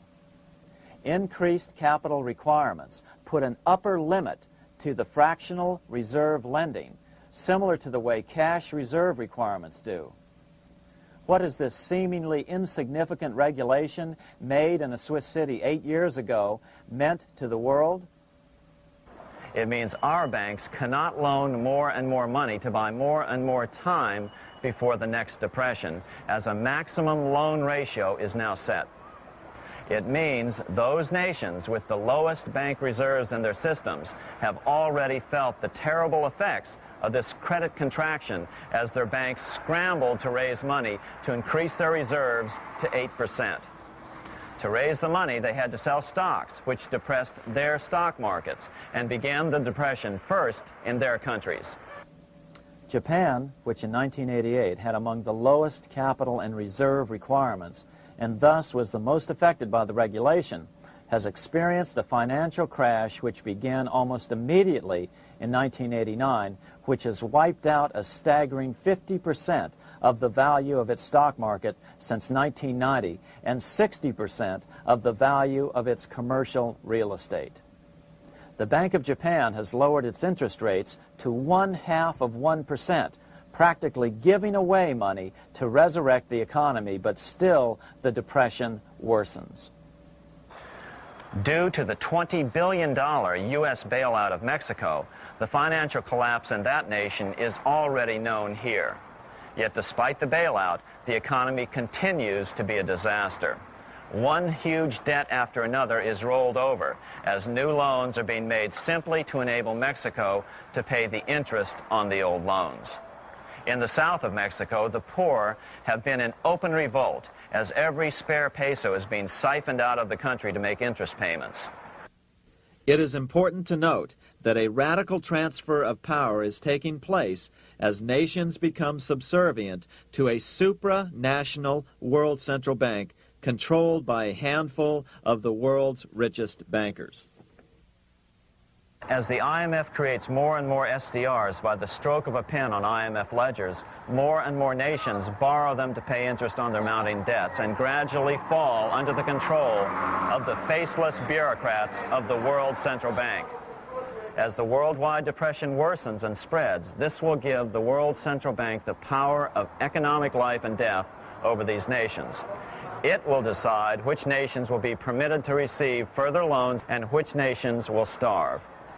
Despite all the rhetoric about development and the alleviation of poverty, the result is a steady transfer of wealth from the debtor nations to the money changers' central banks which control the IMF and the World Bank. For example, in 1992, the Third World debtor nations, which borrowed from the World Bank, paid $198 million more to the central banks of the developed nations for World Bank-funded purposes than they received from the World Bank. All this increases their permanent debt in exchange for temporary relief of poverty caused by prior borrowings. Already, these repayments exceed the amount of the new loans. By 1992, Africa's external debt had reached $290 billion, 2.5 times greater than in 1980, resulting in skyrocketing infant mortality rates and unemployment, deterioration of schools, housing, and the general health of the people. The entire world faces the immeasurable suffering already destroying the Third World and now Japan, all for the benefit of the money changers. As one prominent Brazilian politician put it, "The Third World War has already started. It is a silent war, not for that reason any less sinister. The war is tearing down Brazil, Latin America, and practically all the Third World. Instead of soldiers dying, there are children. It is a war over the Third World debt, one which has as its main weapon interest, a weapon more deadly than the atom bomb, more shattering than a laser beam."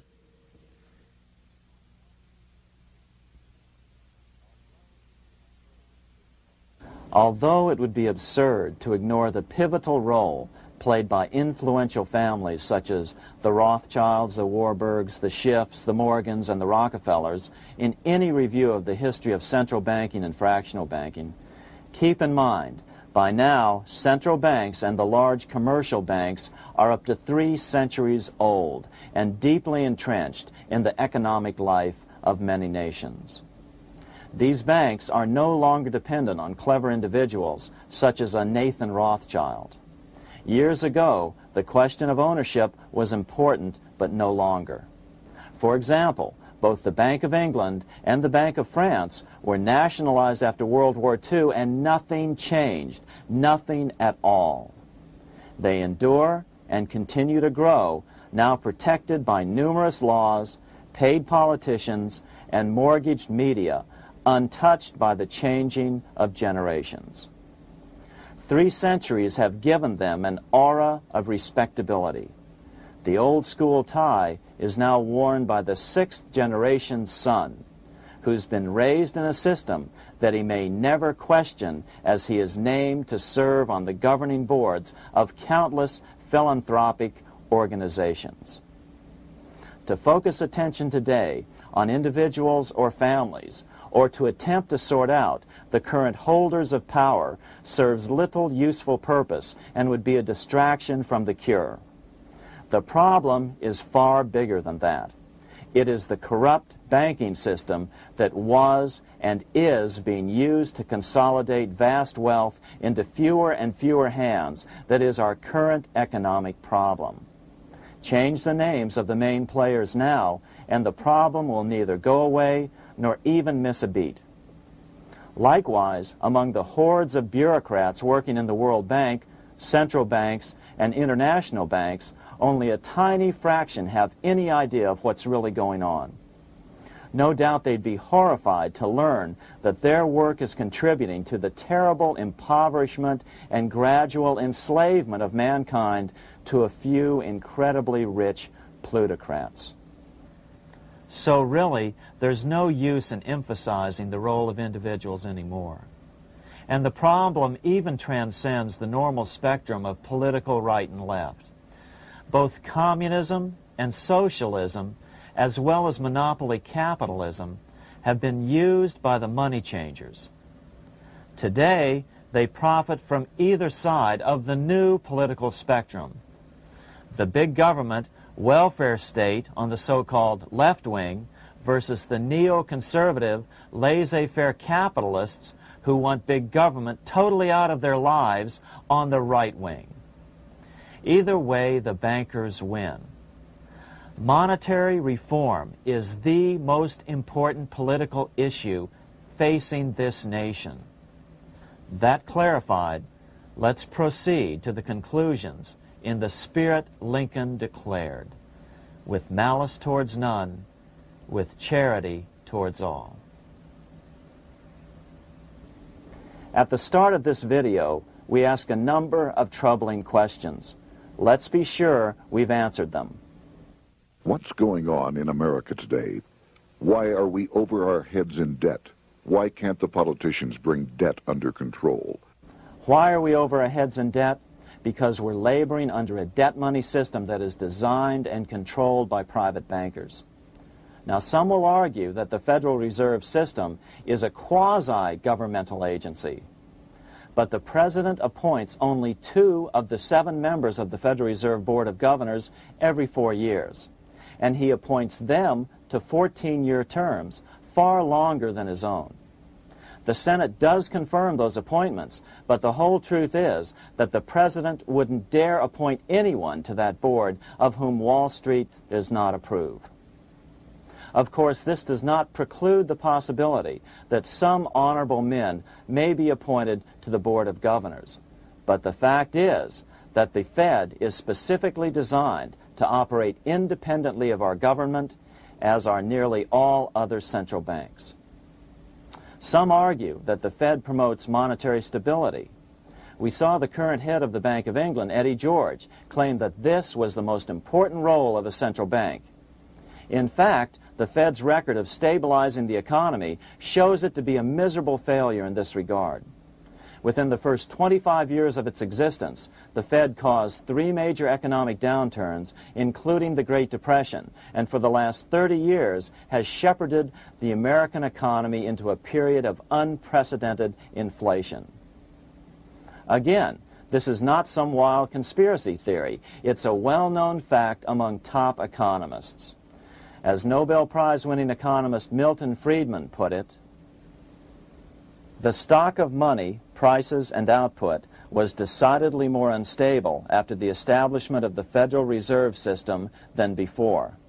The most dramatic period of instability in output was, of course, the period between the 2 wars, which includes the severe monetary contractions of 1920-21, 1929-33, and 1937-38.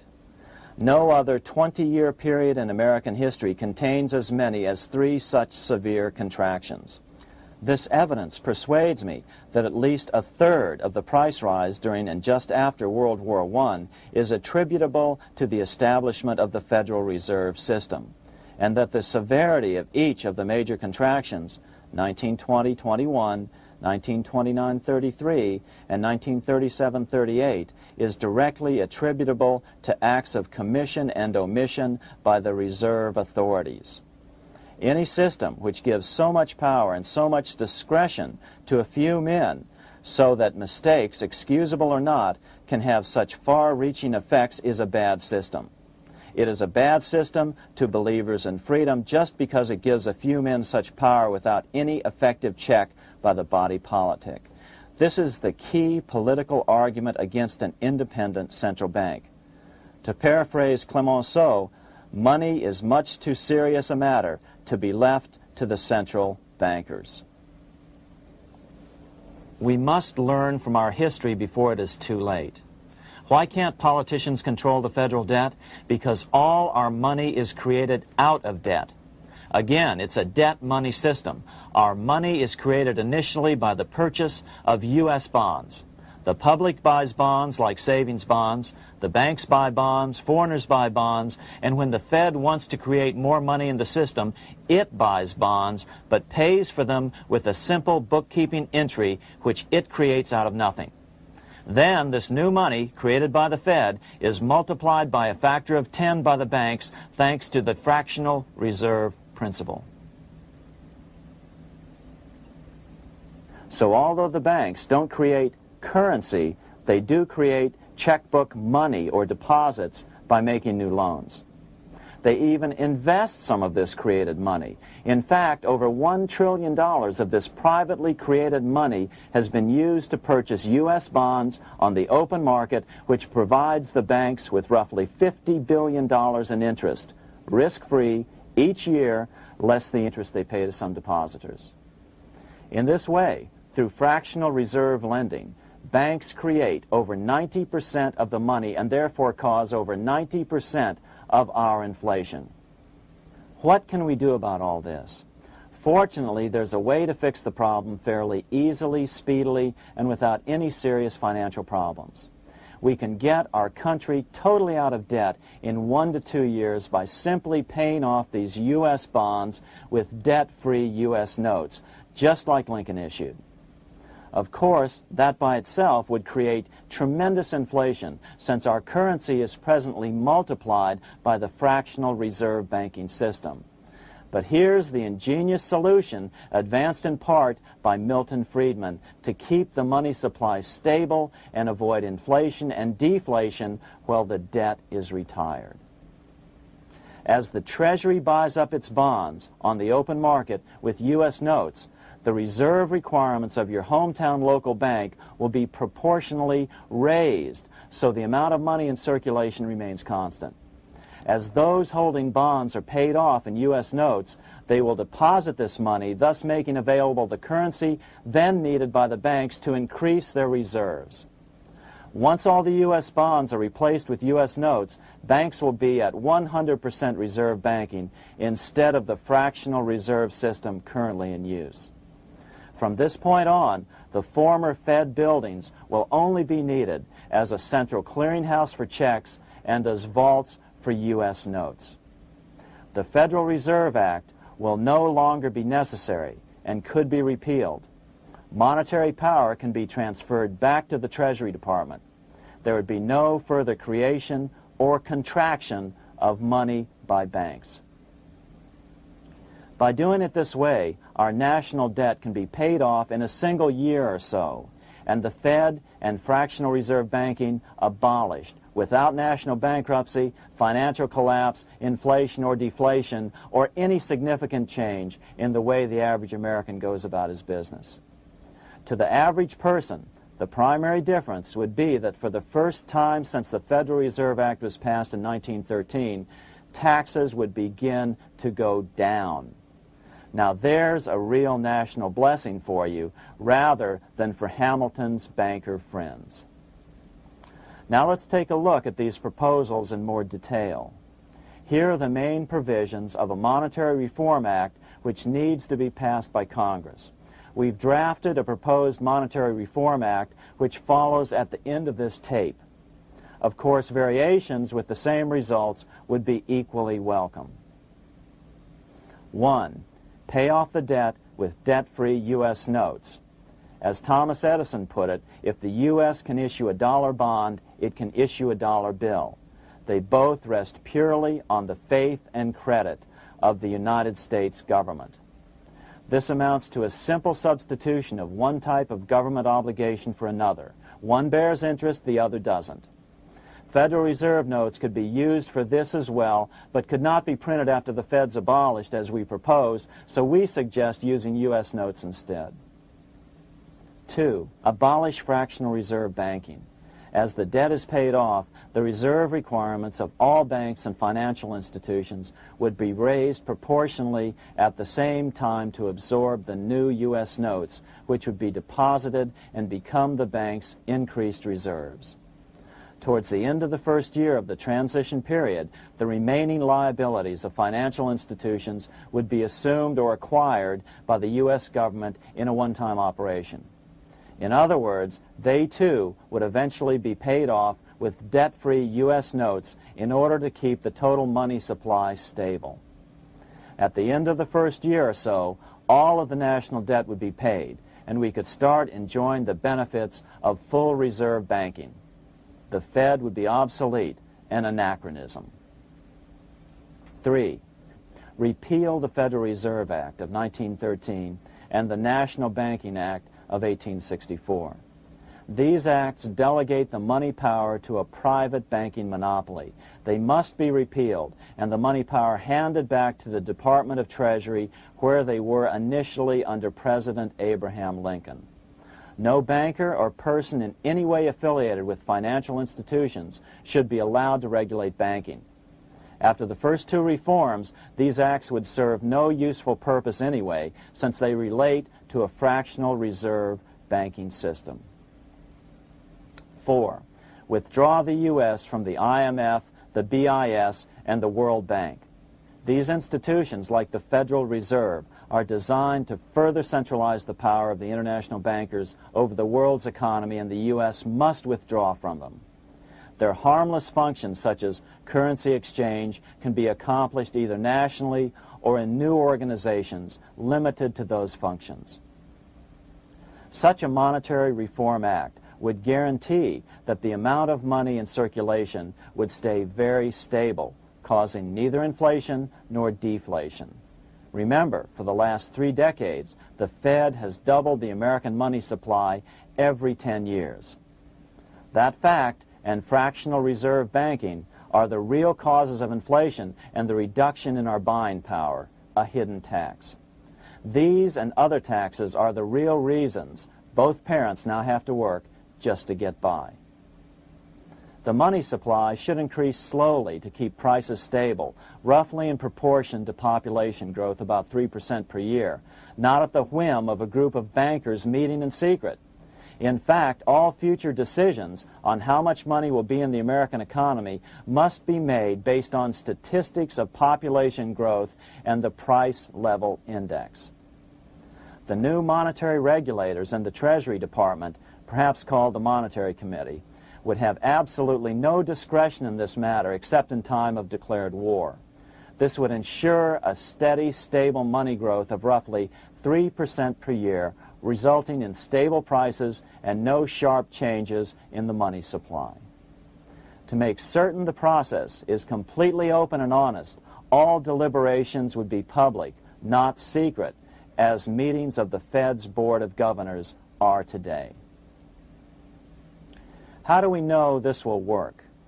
Because these steps remove the 2 major causes of economic instability, the Fed and fractional reserve banking, and the newest one as well, the BIS, Bank of International Settlements. But most importantly, the danger of a severe depression would be eliminated. Let's listen to Milton Friedman on the single cause of severe economic depressions.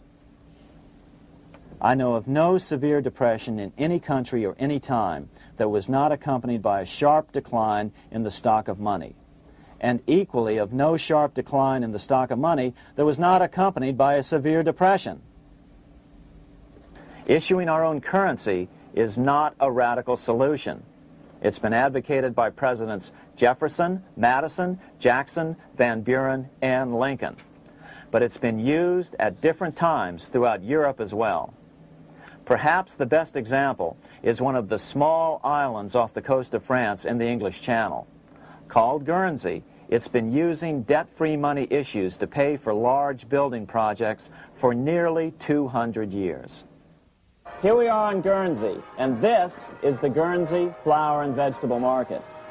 Guernsey is one of the most successful examples of just how well a debt-free money system can work. In 1815, a committee was appointed to investigate how best to finance this new market. The impoverished island could not afford more new taxes, so the state's fathers decided to try a revolutionary idea: issue their own paper money. They were just colorful paper notes, backed by nothing, but the people of this tiny island agreed to accept them and trade with them. To be sure they circulated widely, they were declared to be good for the payment of taxes. Of course, this idea was nothing new. It was exactly what America had done before the American Revolution, and there are many other examples throughout the world. But it was new to Guernsey, and it worked miracles. This market is still in use, and remember, it was built for no debt to the people of this island state. But what if we follow Guernsey's example? How would the bankers react to these reforms? Certainly the international bankers' cartel will oppose reforms that do away with their control of the world's economies as they have in the past. But it is equally certain that Congress has the constitutional authority and responsibility to authorize the issuance of debt-free money, U.S. notes, and to reform the very banking laws it ill-advisedly enacted. Undoubtedly, the bankers will claim that issuing debt-free money will cause severe inflation or make other dire predictions. But remember, it is fractional reserve banking which is the real cause of over 90% of all inflation, not whether debt-free U.S. notes are used to pay for government deficits.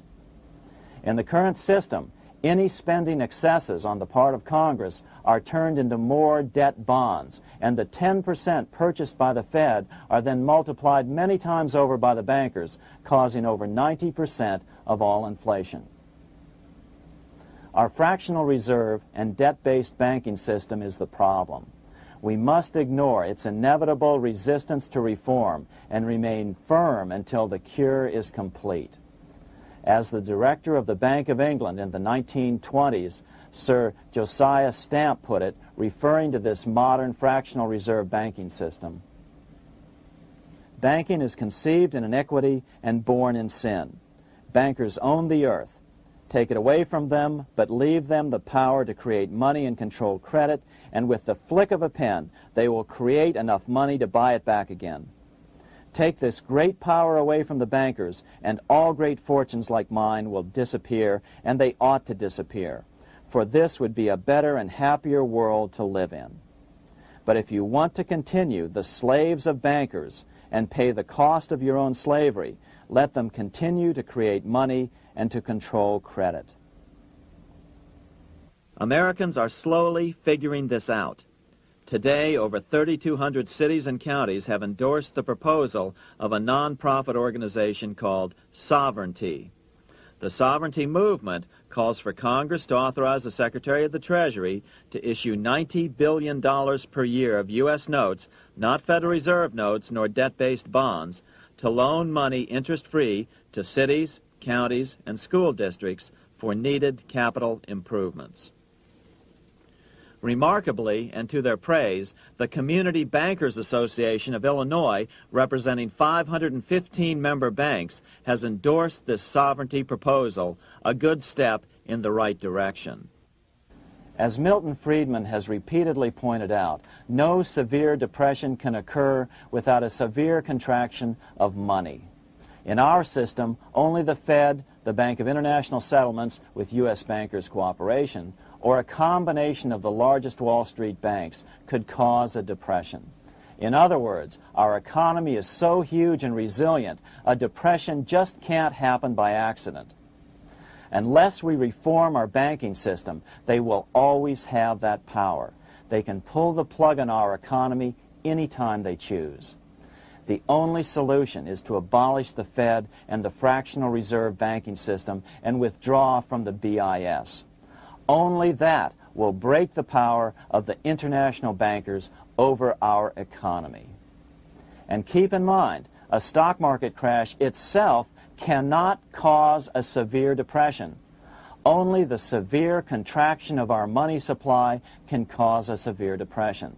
The stock market crash of 1929 only wiped out market speculators, mostly the small to medium ones, resulting in $3 billion in wealth changing hands. But it served as a smokescreen for a 33% contraction in credit by the Fed over the next 4 years, which resulted in over $40 billion in wealth from the American middle class being transferred to the big banks. Then, despite impotent howls of protest from a divided Congress, the independent Fed kept the money supply contracted for a full decade. Only World War II ended the terrible suffering the Fed inflicted on the American people. In a depression, the remaining wealth of the debt-burdened American middle class will be wiped out by unemployment, declining wages, and the resulting foreclosures. If we start to act to reform our monetary system, the money changers may do what they did in 1929 and then the 1930s, crash the stock market and use that as a smokescreen while contracting the money supply. But if we're determined to fight to regain control over our money, we can come out of it fairly quickly, perhaps in only a very few months, as U.S. notes begin to circulate and replace the money withdrawn by the bankers.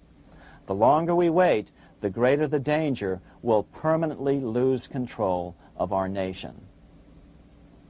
But some still wonder why the international bankers would want to cause a depression. Wouldn't that be killing the goose that is currently laying all those golden interest eggs? Remember what Larry Bates said at the first of this videotape. You see, in periods of economic upheaval, in economic crisis, wealth is not destroyed.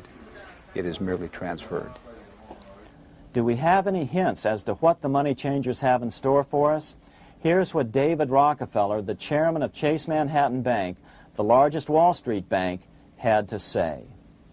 We are on the verge of a global transformation. All we need is the right major crisis and the nation will accept the New World Order. So, crisis is needed to fulfill their plans quickly. The only question is when the crisis will occur. Fortunately, we probably have a little time. It's unlikely that this crisis will occur before the 1996 elections, but after that, the danger begins rising. But whether or not they decide to cause a crash or a depression through relentless increases in taxes and the loss of hundreds of thousands of jobs being sent overseas thanks to trade agreements such as GATT and NAFTA, the American middle class is an endangered species. Cheaper labor, including slave labor in Red China, which Harry Wu has heroically documented, is being used to compete with American labor. In other words, money is being consolidated in fewer and fewer hands as never before in the history of this nation or the world. Without reform, the American middle class will soon be extinct, leaving only the very rich few and the very many poor, as has already occurred in most of the world. We've been warned of all this by congressmen, presidents, industrialists, and economists down through the years. Religious leaders, too, have seen the danger. About 1898, during the time of William Jennings Bryan, Pope Leo XIII put it this way. On the one side, there is the party which holds the power because it holds the wealth, which has in its grasp all labor and all trade, which manipulates for its own benefit and its own purposes all the sources of supply, and which is powerfully represented in the councils of state itself. On the other side, there is the needy and powerless multitude, sore and suffering. Rapacious usury, which, although more than once condemned by the Church, is nevertheless under a different form, but with the same guilt, still practiced by avaricious and grasping men, so that a small number of very rich men have been able to lay upon the masses of the poor a yoke little better than slavery itself. More recently, during America's Great Depression, Pope Pius XI spoke of the same problem. In our days, not alone is wealth accumulated, but immense power and despotic economic domination is concentrated in the hands of a few. This power becomes particularly irresistible when exercised by those who, because they hold and control money, are able also to govern credit and determine its allotment. For this reason, supplying, so to speak, the lifeblood to the entire economic body and grasping, as it were, in their hands the very soul of the economy, so that no one dare breathe against their will. Educate your friends. Our country needs a solid group who really understand how our money is manipulated and what the solutions really are. Because if a depression comes, there will be those who call themselves conservatives who will come forward advancing solutions framed by the international bankers. Beware of calls to return to a gold standard. Why? Simple, because never before has so much gold been so concentrated outside of American hands. And never before has so much gold been in the hands of international governmental bodies such as the World Bank and International Monetary Fund. A gold-backed currency usually brings despair to a nation, and to return to it would certainly be a false solution in our case. Remember, we had a gold-backed currency in 1929 and during the first 4 years of the Great Depression. Likewise, beware of any plans advanced for a regional or world currency. This is the international bankers' Trojan horse.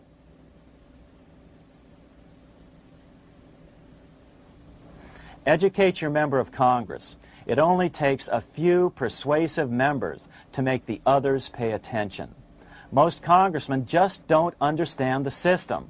Some understand it, but are so influenced by bank PAC contributions that they ignore it, not realizing the gravity of their neglect.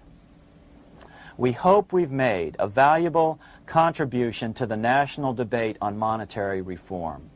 It remains for each man to do his duty, consistent with his state in life. May God give us the light to help reform our nation and ourselves. We say ourselves because ultimately vast multitudes of men are going to be driven more and more to desperation by the accumulation of the world's wealth in fewer and fewer hands. Men will tend to become like their oppressors, selfish and greedy. Rather, let's keep in mind during this period of reform a warning not to lose sight of greater things, as Pope Pius XI put it. For what will it profit men that a more prudent distribution and use of riches make it possible for them to gain even the whole world, if thereby they suffer the loss of their own souls? What will it profit to teach them sound principles in economics, if they permit themselves to be so swept away by selfishness, by unbridled and sordid greed, that hearing the commandments of the Lord, they do all things contrary?